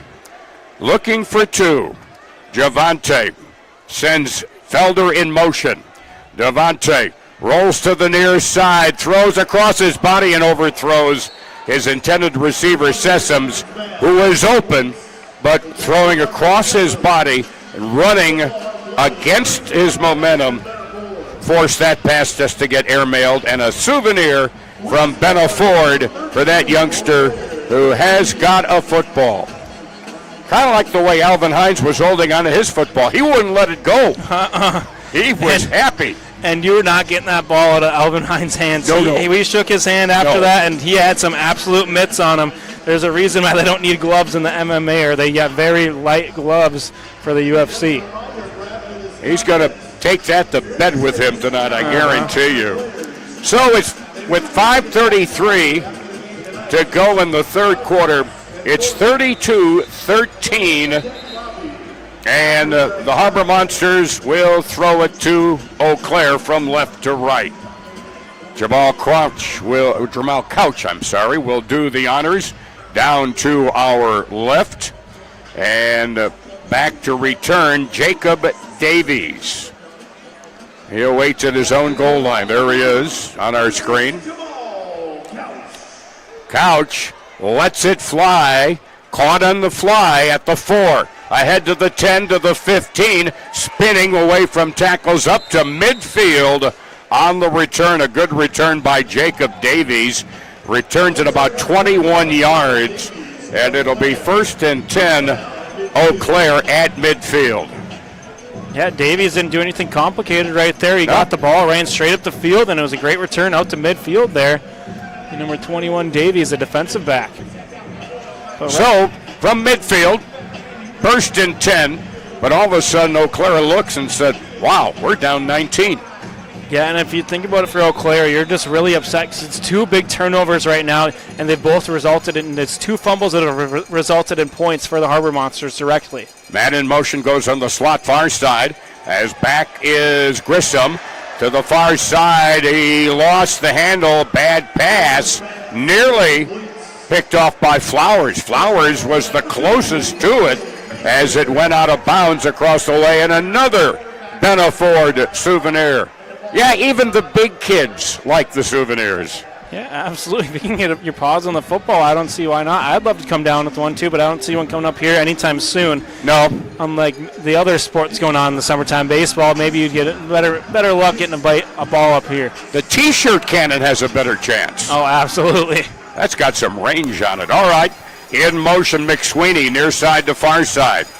He resets now, and now is in motion straight ahead to the slot far side. Quick pass over the middle, immediately hit after making the catch is Williams. He is knocked down on the play by Dante Mason. Mason having a big night for himself. Timeout on the field for an injury to an offensive player. We have an injured Axemen, and on the injury is Deshaun Williams. And he is slow to get up, and he is the one who made the play, and they gave him progress to the Harbor Monster 22-yard line, a pickup of 3. 3rd and 7. Yeah, but Mason, you mentioned it. He's had himself an excellent game so far. You know, it was a good open field tackle there to bring down the elusive Williams, who we just saw have a great hurdle in the possession prior to this one for the Axemen. And you can see we've just hit the 4-minute mark remaining in the third quarter. Harbor Monsters with the commanding lead. For those listening on radio, 32-13. Man in motion, far side for the Axemen. Running up the gut to the near side is Jairus Grissom, and he is put into the boards at about the 13 or 12-yard line. It's enough for a first down. They give him progress, call it the 14, a pickup of 8 yards. They needed 7. Yeah, it was the first time we've seen Grissom tuck it and run, but he's certainly paid a price right there. As we mentioned the name earlier, Dante Mason slammed him into the boards, and you might think twice about running again. In high school, Grissom, highly touted passer and runner. There is a pass over the middle, deflected away from the intended receiver, Boom Williams, and that one was knocked away nicely by the defense and Baron Malloy. And Malloy was all over that one. Great defense right there. He was right in the receiver's hip pocket, high point on the football, knocked it away to the turf. Those must be the tailored football pants that have the pockets, right? Oh yeah, absolutely. Special tailored models, yes. Those the big guys. They came from the big city of New York. Of course they got them. That's right. They are New York uniforms. Oh baby, 2nd and 10 from the 13. A snap, back it goes to the quarterback Grissom, who then overthrows the intended receiver Joel Shaw, who actually took the snap on that play. Incomplete. 3rd and 10 now coming up at the 13. So that's the first time we have seen where Grissom, the quarterback, did not take the snap. And it's just something to buy him a little bit more time with the Harbor Monsters pressure right now. It's been led by Lavelle Spruce, Darius Morrison, and Tyreek Mann as well. They're now at the 13 and in trouble. The helmet comes off. Penalty marker goes down. Pass incomplete on a desperation pass to Wilkerson. Shaken up on the play, Baron Malloy. He gets up a little slow. Also helping in coverage. Face mask. Defense. It's a face mask that took the helmet off of Jairus Grissom. Yeah, and I think you can see Michael Austin Fields trying to plead his case, but he had his hands up high, and I think he was saying that he had the backside of the helmet right there I don't know if he quite got the face mask with our head official, Tyler Downs, right? He had the best view of it. Must have been a little bit too much helmet for that tackle. Yep, certainly did. So now the ball was at the 13. It's now down to the 7-yard line, and it's first and goal. First and goal. And timeout, Duluth. Duluth takes its first of 3 second-half timeouts here at the deck. With 1:25 to go, third quarter. Harbor Monsters with the lead. They led at the intermission by 7, 20-13. It's now 32-13. So, 2 weeks from tonight, mark it on your calendars. We want to see you. We'd love to really get this place chock full for the revenge match against the Ozarks Lunkers. Yeah, bring your lucky crankbait for that one. We're going lunker fishing. So the timeout by the Harbor Monsters. It's still first and goal from the Monsters 7 for Eau Claire with 1:25 to go, third quarter. Grissom maybe changing the count or changing the play. He gets the snap, drops straight back, rolls to the near side, and gets down to the goal line. Look to me, that snap was from the 7. Looked to me like he took the snap and stepped on the side hash marks here. Seeing the replay. Yeah. He did get back inside the lane right on the 7-yard line, fortunately for the Axemen. But from what I understand, you're not supposed to step on those hash marks. You got to stay in between them. There he goes outside. And again, the line of scrimmage was the 7-yard line. And Tyler Downs. The ruling on the play is a touchdown. Previous play is unapproved. A running lane violation. There we go. All right, that he did get into the end zone for the touchdown. But again, we'll keep an eye on the feet of Grissom. The sky judge is just a couple of booths down to our right. The ruling on the field is upheld. Touchdown. Wow. Clock operator, please reset the game clock. I'm not sure I jive with that, but I don't have the white hat. So it's a touchdown. Grissom on a 7-yard run. And now they will go for 1. We're under a minute for the third quarter. Back to throw, Grissom, quick pass far side into the end zone along the far boards is Boom Williams. He was the man in motion from the wideout near side, came across and was wide open in the far turn of the boards in the end zone, and the point after is good. Cuts the lead to 32-20 with 46.4 seconds to go in the third quarter. First score of the second half for Eau Claire. Yeah, that's something Duluth's got to keep their eyes out for. When you bring so much pressure, you got to make sure you get enough guys to cover, especially the running back coming out of the backfield right there, and nobody within 5 yards is just an easy point after right there for Shaw. Well, that's been a big factor in the second half with Grissom's running now. Suddenly he's decided to take it on his own and go ahead and be the offensive attack for Eau Claire. And they've cut it to 12, 32-20 with a full quarter plus a few seconds to go. Kevin Felder will take the throw at the goal line down to our left. The throw coming from, apparently it'll be Wilkerson.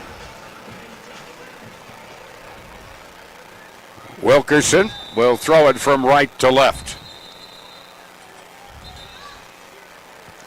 And waits for the play clock to be circled into motion. Once he gets the word, Wilkerson now left-handed throw to the near side from the 2. Felder towards the middle to the 10, not even to the 10. Brought down by Currington at the 9-yard line. So Felder could not escape the grasp of Shaq Currington. And so Harbor Monsters will start this drive 1st and 10 at their own 9-yard line with 29 seconds remaining in the third quarter. 12-point lead right now for Duluth, looking for their 5th win in 7 starts this year. So let's see where we go now with this. Javante has Jarve Flowers in the slot on the near side, goes in motion, near side to far side. Another man in motion across the way, long pass down far side. Williams broken up, no, pass interference. At the last moment, Shaq Currington came over and made contact and drew the penalty marker. Yeah, you're going to see on the replay right here, Williams was all by himself downfield. Blew right by the coverage. It's the blown coverage, and the contact is way too early there for Currington. I don't know, there's no argument for him. Flag was flying right as soon as he made that contact before the ball even hit the turf. So the ball goes up to the 16-yard line of the Harbor Monsters. 1st and 10 the end of the third quarter. From their own 16, and we've reached the end of 3 quarters here at the deck. It is 32-20. Harbor Monsters heading to the 4th quarter after this on Harbor Monsters Football.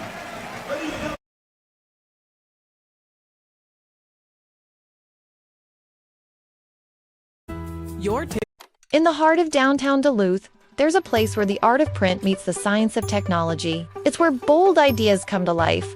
Welcome to Sheldon, your one-stop shop for custom printing. From signs and brochures to vehicle decals and everything in between, we bring your vision to life with fast turnarounds, expert service, and seriously, cool results. Call us today at 218-727-2817 or visit our website at sheldonduluth.com.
Need a meal fast? Turn to your local Super One Foods. Super One is proud to offer convenient, delicious grab-and-go food options that are sure to satisfy even the picky eater in your family. Stop by your neighborhood Super One Foods, serving you lower prices and better choices. One of the many other activities, there's something for everyone. Looking to keep an edge on your golf buddies? Club 100 helps you keep that swing on par all year round. Club 100 has a full bar loaded with premium spirits, pizza, and additional food options within the Fitkers building. The 4th quarter about to start here at the deck.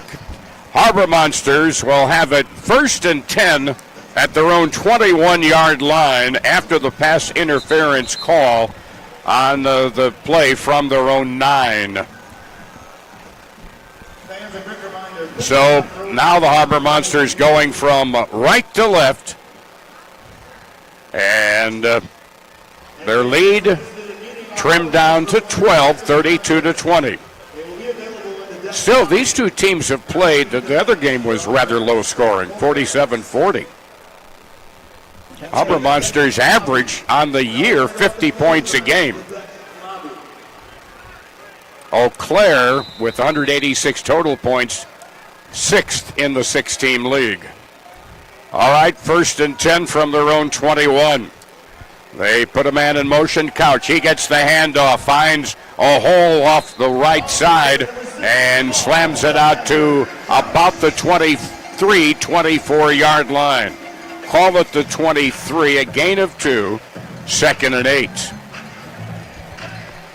Yeah, it seems like just a couple times a game you get Jamal Couch on that little jet sweep action.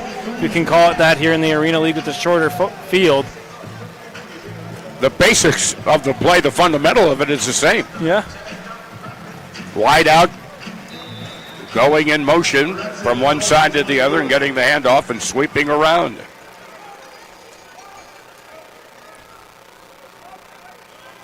From the 24-yard line, pickup of 5, 2nd and 5 make that. And it's incomplete on the pass intended for Jarvey Flowers Sr. as the ball is up at the 24-yard line. 3rd down and 5, 1 yard deep into the Harbor Monster territory, their side of the 25. Javante, lone man in the backfield, 2 wideouts far side, 1 in the slot. Now Williams, circle motion from near side to the far side. Snap back to Javante, runs straight up the middle. He's got a 1st down, dives ahead to the 15 to the 14-yard line, tackled by Currington. Yeah, we saw Eau Claire take advantage of it with Grissom. Now it's going to be Javante Johnson's turn. He saw the open lane. He knew he needed 5 yards on 3rd down and got that and many more. A good tuck and run there by the veteran quarterback. Same basically it's a quarterback draw in a way. And it worked. 1st and 10 from the 14, I should say, of Eau Claire. Running back to the right, that is Morrison. Now he switches over to the left side of Johnson. Dan Williams in motion. Pitch goes to the running back down to the 5, to the 4, to the 3. Morrison bowls his way down there. Joe King on the tackle along with Jacob Davies. But it is going to be 1st and goal from the 2-yard line. A gain for Demo of 12 yards. Yeah, fantastic play call, and Demo just slightly tripped himself up by the turf monster right there as he broke the line of scrimmage. Otherwise, I think he would have had 6. Truly, the turf monster is alive for the Harbor Monsters. Think about the irony of that. Now the handoff, sweep around the near side. There goes Couch, turns the corner along the near boards, into the end zone. Touchdown, Harbor Monsters. Touchdown, Jamal Couch. He gets another rushing touchdown here this evening. Yeah, whether it's on the ground or through the air, Jamal Couch has scored in every single game for the Harbor Monsters this year, and he's going to find his way into the end zone right there on that, of course, patented jet sweep right there for the Harbor Monsters. He came into the game with a combined 11 touchdowns, 7 through the air, 4 on the ground. They will go for 2. Leading 38-20, trying to go up by 20 here. Demo, running back, left side of Jarvey, throws wide open over the middle. Wide open, caught, touchdown, Mac attack, Ladarian McAllister, right across the middle. The pass right on the money, and the Harbor Monsters are up by 20, 40-20 after the Cary Toyota touchdown and 2-point conversion. Yeah, there's no need to throw that one up. That one is thrown on an absolute line. A bullet pass there by Javante Johnson to the Mac attack. You're seeing the replay. Just kind of a tight end stream right up the middle. Eau Claire's susceptible of that all game long. The Harbor Monsters finally capitalize on it right there in the 2-point try.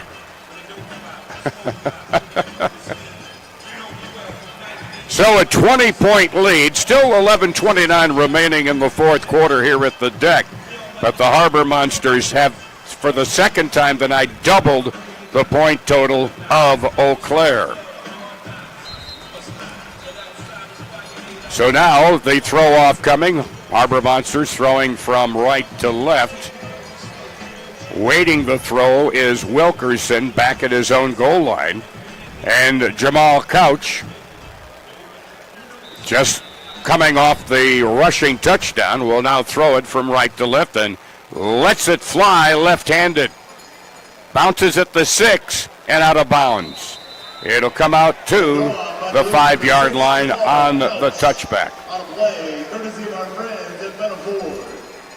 Another Benaford football winds up, not far from the Eau Claire bench across the way.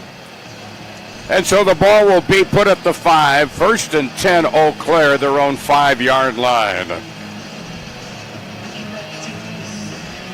Well, let's see if Grissom continues to call his own number and run it. Yeah, I mean, they're going to have to find something here just with 11-18 to go in the ball game. Clock will be rolling. They got to score points fast and quick and a lot. Wideouts left and right now. A slot man near side. Wilkerson pass overthrown coming across the middle. Patrick McSweeney. He ran into double coverage there of Michael Austin Fields and Tyreek Mann. 2nd and 10.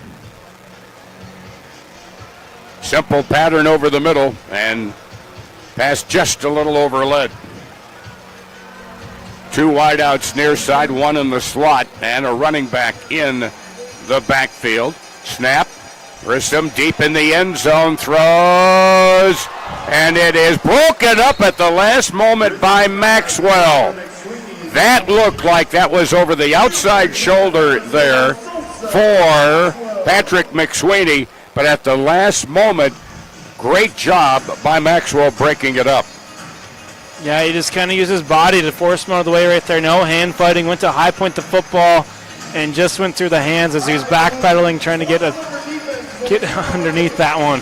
Here we are, 3rd and 10 now for the Axemen from their 5. Snap to a short man, now given to Grissom, who runs, and he is twisted down to the ground at the 10-yard line by Dante Mason. A pickup of 5, but a penalty marker thrown on the play. Yeah, I think they're going to get Lavelle Spruce right here for after the play. Looked like he was letting, I think it was number 5. That is Boom Williams. After the play was over, personal foul. Defense, number 7. Yep. 15-yard penalty, automatic, 1st down. Ouch. So it goes from the 4th. It'll go out to midfield to the 25 and a 1st down on what was a 5-yard gain. Yeah, on 4th down too, but now personal foul. Give him a free 15 yards at the ball at midfield when a stop could have just potentially put away the game. Yeah, probably would have been looking perhaps at the surrender. Now again, the snap to Shaw, then the throw angled to the near side, complete from Grissom to Wilkerson. And he is brought down at the Harbor Monster 21-yard line, a pickup of 4, 2nd and 6. So now they're using the intermediary, shall we say, in Shaw, and now Grissom is lined up for probably the 3rd or 4th time here. There goes Shaw. Back it goes to Grissom. Throwing wide open, had a man wide open. Boom Williams, and he overthrew him. Wide open in the end zone, near corner. My, oh my. Yeah, that was about as a blown coverage as it gets. Williams was so open. You just need to get it anywhere in the vicinity of him, but he ran out of real estate and into the boards and watched the ball sail out of bounds. Fortunate for the Harbor Monsters. Closest Harbor Monsters to him was the Harbor Monsters dance team. 3rd and 6 from the Harbor Monster 21. Again, the snap to Shaw. Back to Grissom. Has to get rid of it quickly under pressure. Along the boards on the near side. Incomplete for Wilkerson. Covered by Flowers and Dante Mason. It's 4th down. Ball at the 21-yard line. 4th and 6. 8:03 left to go. We're about halfway through the 4th quarter, folks. Harbor Monsters by 20, 40-20. So again, Shaw will get the snap, pitches back to Grissom. Grissom throws, wide open catch McSweeney, who got behind the coverage of Malloy, and he makes the catch for a first down at the Harbor Monster 11-yard line, a pickup of 10. They needed 6. Yeah, you just hate to see it if you're Baron Malloy, because he was right about to make a play and he broke for the football, just lost his footing. There's a handoff to Shaw this time as Grissom took the snap. Shaw battling at the 10, still battling, and looks like they will mark him down at the 9-yard line, a pickup of 2. 2nd and 8 now from Harbor Monster 9-yard line. They can get a first down without scoring. You don't say that often in this league, though. No, you do not. So now they set the ball down at the 9-yard line. The snap from Marcelo Holguin. And directly goes to Grissom this time. Grissom drops back, now runs. Shovel pass ahead. And being tackled but diving into the end zone was Deshaun Williams. A 9-yard shovel pass as the quarterback showed run and then just shoveled it up ahead, and the touchdown to Williams as he hurdles over a defender. Yeah, and it was you could see Dante Mason trying to make a play on the quarterbacks. He stepped up in the pocket, and just a great pass there to Williams. Wilkerson near side. They go for a point, and it's incomplete outside the goal line. Covering on the play, Jarve Flowers, intended for Boom Williams. The point after no good. 6:07 to go, fourth quarter. And the Harbor Monsters lead by 14, 40-26. Fourth quarter action coming your way. Don't forget, folks, 2 weeks from tonight, Ozarks Lunkers come to town. Let's see if we can scrape the scales off a few Lunker bass in a couple of weeks. Absolutely. Look at Whitlock. He's having a good time there. Don't worry. Bobby McFerrin, don't worry. Be happy. Be happy. Yeah, there's no worries for the Harbor Monsters right now. Sitting up top of the league, taking on the team at the bottom of the league with a 14-point lead. And just over 6 minutes to go, looking to get another score on the board, potentially close this thing out. Well, remember the Harbor Monsters off next week, so if they do win, they could be 2 games up, but with 2 games for the rest of the league to play. That's right.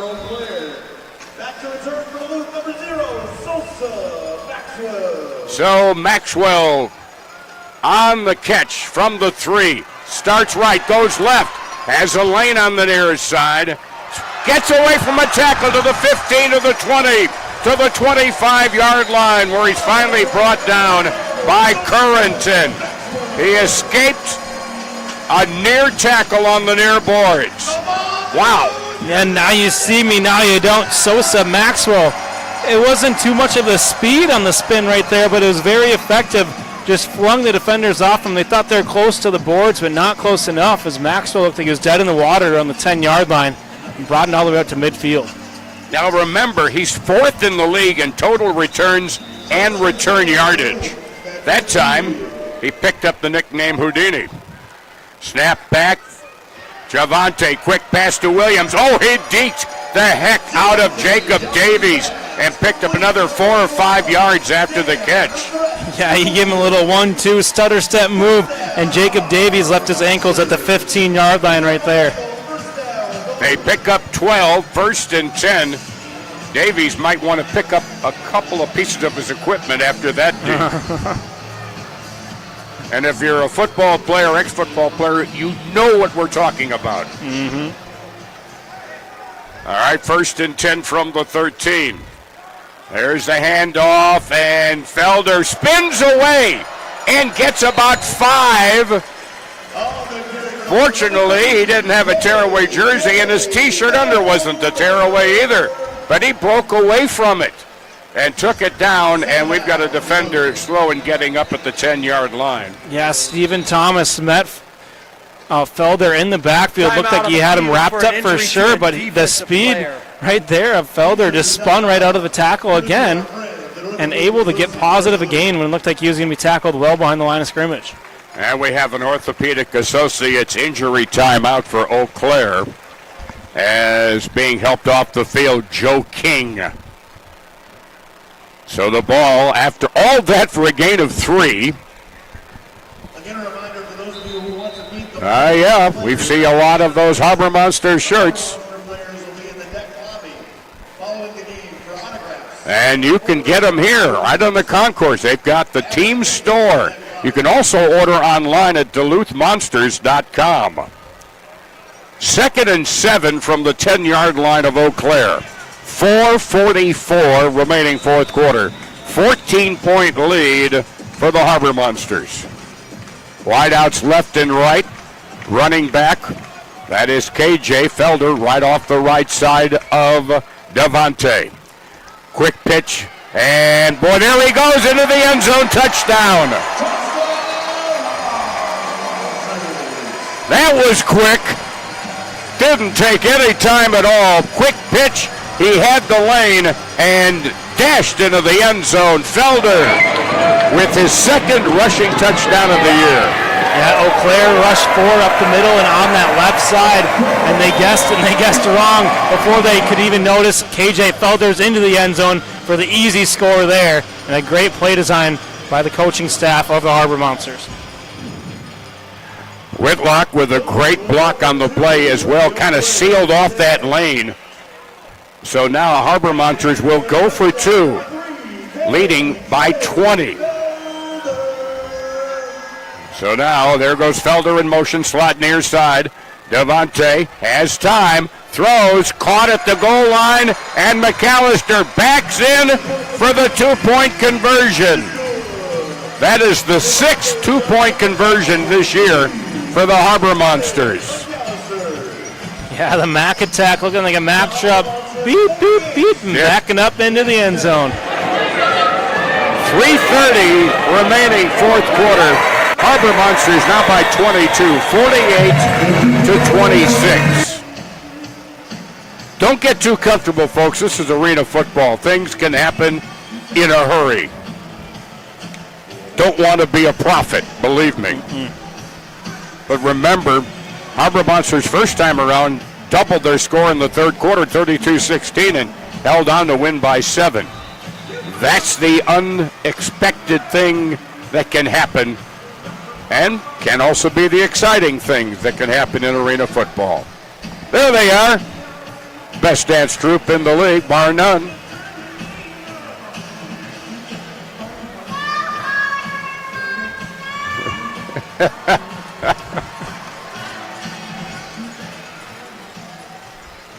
All right, throw off now for the Harbor Monsters from right to left. There is Jamal Couch. Left-handed thrower, just underneath the ceiling. Caught on the fly at the 3. Straight ahead to the 10, the 15-yard line on the return by Jacob Davies. They'll give him progress to the 15, where it'll be 1st and 10 Axemen at their own 15-yard line. DuluthMonsters.com. Make sure you've got tickets 2 weeks from tonight when the Lunkers come to town. 1st and 10. Bye week for the Monsters. And tell you what, they're going to enjoy that week off this week. Yeah, absolutely. Much deserved. And they would love to go with it into a win into the bye week. All right, now they got Shaw, who gets it back to Grissom. Grissom from the end zone, a little lob pass. Oh my goodness, they're calling a penalty on Maxwell. It looked like he hit them the same time as the ball. Let's look at that one. It looked like it was perfect timing. They're going to say pass interference. It was about bang, bang as you get right there. maybe just a fraction of a second. You'd think that, yeah. There maybe. are 2 fouls on the play, both on the defense. Personal foul, defense. That penalty is declined. Personal foul, roughing the passer, defense number 7. That 15-yard penalty will be enforced from the previous spot. Automatic first down. Automatic first down on roughing the passer. And so they will march the football and spot it at the Harbor Monster 20-yard line. That's a heck of a penalty right there. Absolutely. Just over 3 minutes to go. Looks like the Harbor Monsters might come away with the win, but a big game down in the Ozarks. They are up by 6 right now, just under 9 minutes to go over the Iowa Woo. Oh, baby. Now in motion goes Wilkerson. Pump fake and thrown away. That's got to be grounding, and it is. Penalty marker Grissom will be called for intentional grounding as Lavelle Spruce and Tyreek Mann were both there. Intentional grounding. Offense. That's 7. it. Ball be placed at the spot of the foul. Includes loss of down, second down. All right. Loss it down, second down.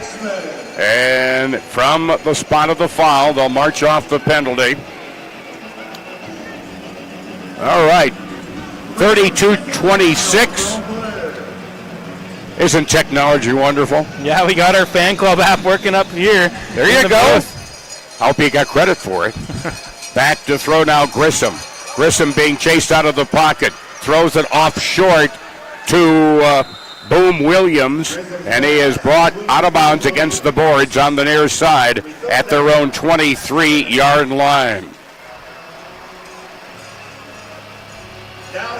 It's still third down and just this side of Cloquet.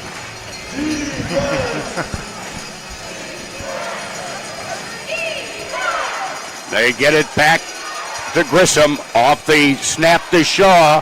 And the long pass way overthrown wide open was Wilkerson along the boards on the near side near the goal line. But that is a Benna Ford football souvenir down in the near corner for one of the VIP. Hey, we've got a timeout. We've got the 2-minute warning coming here from Genero and Company. Harbor Monsters lead 48-26.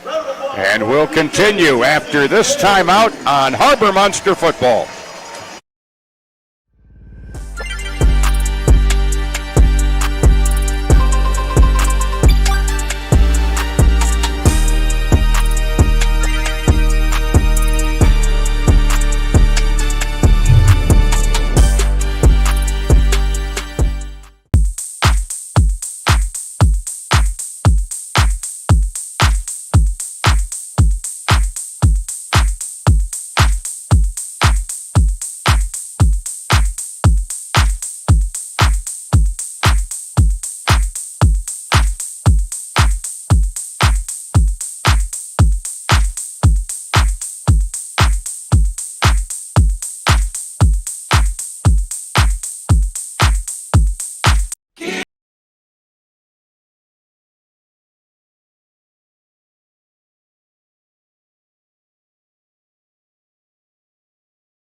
When you're in a pinch and need a meal fast, turn to your local Super One Foods. Super One is proud to offer convenient, delicious grab-and-go food options that are sure to satisfy even the picky eater in your family. Stop by your neighborhood Super One Foods, serving you lower prices and better choices. Jimmy John's toasted sandwiches take the fresh baked bread you love and turn up the heat to toasted perfection. Crispy and golden on the outside, melty and gooey on the inside. Order a toasted...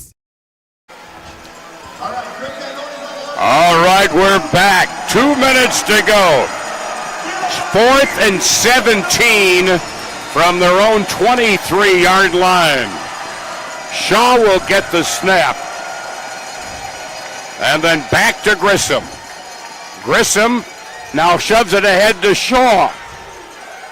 He makes the catch. He breaks a tackle, couple tackles, and he is down at the Harbor Monster 18. But they needed to get to the 10-yard line, and it'll go over on downs. Yeah, I get what Shaw was doing there, breaking the tackles, and he had a slight chance. It looked like he could have lateraled the football, but I don't know if he was just not comfortable enough with coughing up the ball, and I don't think he knew where he was at either on the field with his back turned to the end zone. So it goes over on downs at the Harbor Monster 18-yard line, where it'll be 1st and 10 with 1:48 remaining, and again, we're inside of 2 minutes. So any incomplete pass will stop the game clock. All right, Couch wide to the far side. Sessoms, essentially a wingback on the near side. KJ is in the slot far side. There'll be 2 in the slot with a man in motion. As Devontae now has room, passes it up ahead. Bouncing off one tackle with Sessoms. Did not bounce away from the second tackle, David Facone. And they get it up to the Eau Claire 24-yard line. An 8-yard reception, 2nd and 2. Yeah, it was a good catch and run right there. We got to credit the defense right now. They've forced 3 turnovers on downs, 1 surrender, and 2 forced fumbles as well. Set up their offense. Johnson with time. Good blocking by Whitlock. Wide open. Catch made. Down to the 5 is Sessoms. Still on his feet. He's carrying tacklers to the goal line. And they finally get him down at the 1-yard line. And you know, blocking was Whitlock. Guess who was down there to block after the reception? I saw number 44, Whitlock, down there. And you can just tell the difference that he's made for this offensive line. Rather than Sessoms blocking that, rather than last week, he's catching the football, and we can see he's such more of a he's such an athletic and dynamic player for the Harbor Monsters. For him to be receiving the ball rather than snapping it. Thank you. They're going to redo the game clock to 1 minute 13 seconds. Plus, the other thing about Witt, he takes up a lot of room. Yeah, absolutely. He's a big body down there. You know, defenders got to work around. They got to go to other parts of St. Louis County to get to a would-be running back or receiver. If he's blocking, it's from the 4. I thought it was the one from the 4. Now coming back this side. That is Couch, who's taken over the boards at the 6-yard line. Boom Williams defensively lowering the boom that time. And he winds up in the VIP. It's just down below to our left. Whoa! And Jamal gets up. He is fine. Gets his helmet and his shoulder pads. That's an old comedy line. 1:03 remaining. It'll be now 2nd and goal from the 3-yard line. And believe we have a timeout. Well, I'm glad Couch got his helmet back. There's a fan as it popped off. I don't know if that would have been my first choice to put on a game-worn helmet in the moment, but you got to credit him for thinking on the fly. No, it's no timeout. 2nd and goal from the 3. Javante throws into the end zone. Caught! Another bullet into the end zone. Caught by Sessoms. Another touchdown for Sess and the Harbor Monsters. Up to 54-26. Touchdown, Harbor Monsters. Yeah, pressure in the grill. Javante sends a bullet to Marcus Sessoms in a 2-touchdown game for Sessoms now. Yep. And he is looking great at receiving that football. He had 3 total on the year coming into the game. And he's become one of the unsung heroes in this game tonight offensively. Mm-hmm. 2-point try. Snap back, Devontae. Devontae throws and high and out of play. And that one, the race is on for the youngsters to get the Benaford football. No good. 58 seconds to go in the fourth quarter. Harbor Monsters have more than doubled them now, 54-26. And again, coming into the game, they've averaged 50 points a game. Yeah, it was such a great response right now by the offense and defense coming back to last week after a real tough game against the Ozark Lunkers. We're in control over the Iowa Woo, 39-26. But, I mean, I mentioned it earlier, the defense, they've had 3 turnovers on downs. They forced 1 surrender and then 2 forced fumbles. And those fumbles both went for directly to 6 points for the defense. So they've just certainly showed up in big ways here. That's what I like, seeing Dad explaining the game. And they they spot themselves now on the big screen. That changes everything. Then you had to teach them a couple dance moves after that. Oh, my goodness. All right, now the throw-off coming, Jamal Couch. He's had a busy night tonight. And waiting for the throw down to our left, Jacob Davies. Under a minute now in the fourth quarter. And kind of a lob throw at the 6. Davies to the near side of the 10 to the 15. Ooh, a little helmet-to-helmet contact there at the 18-yard line. And they'll mark his progress down at the 19, maybe the 20-yard line. They'll call it the 20. First and 10, 51 seconds remaining. And now you can start feeling comfortable about this one. Yeah, absolutely. It'd have to be an absolute disaster, I think, for the Harbor Monsters to drop this one. They're going to continue to stay on top of the league right now, and they need as many wins as they can get going into the bye week, and then there'll be one more week before the playoffs. First and 10 from their own 20. Shaw gets a snap. Back to Grissom, who dodges one tackler. Now runs up along the lane, across the 25 to the 20, breaks a tackle there to the 15, spins away from Mason, who knocked him off balance and knocked him down to the Harbor Monster 12-yard line, where it'll be first and 10. Nice run by Grissom there, but the clock running. Yeah, and Eau Claire's got no sense and just no desire to use the 3 timeouts they have. They haven't used one at all in the second half. First and 10 from the Monster 12. You can put out the fire and call in the dogs, folks. This hunt is over.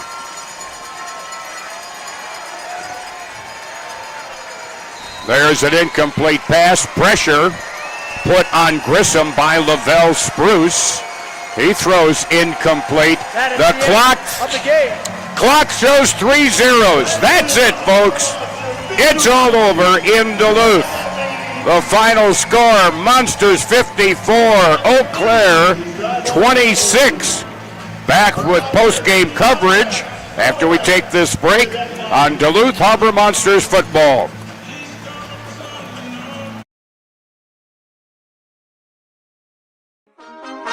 My mind is set, my grind is set, my heart on ice cold. I'm only here to even the score. Whoa. My mind is set, my grind is set, my heart on ice cold. We down right now, but did it before. Whoa. See from here we going up. Made the call, I shown up. Now the game is sewn up. Say my name is blown up. We up, we up, we up, we up, we up, we up, we up, we up. See from here we go.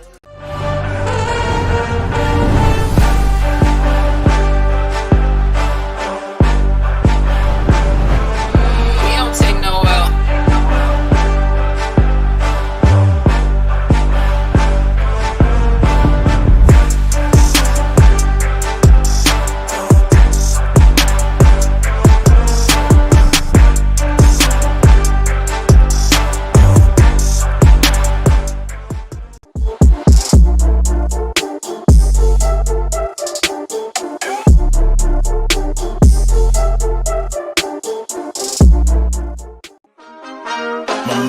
set, my grind is set, my heart on ice cold. I'm only here to even the score. Whoa. My mind is set, my grind is set, my heart on ice cold. We down right now, but did it before. Whoa. See from here we gon' up. Made the call, I shown up. Now the game is sewn up. Say my name is blown up. We up.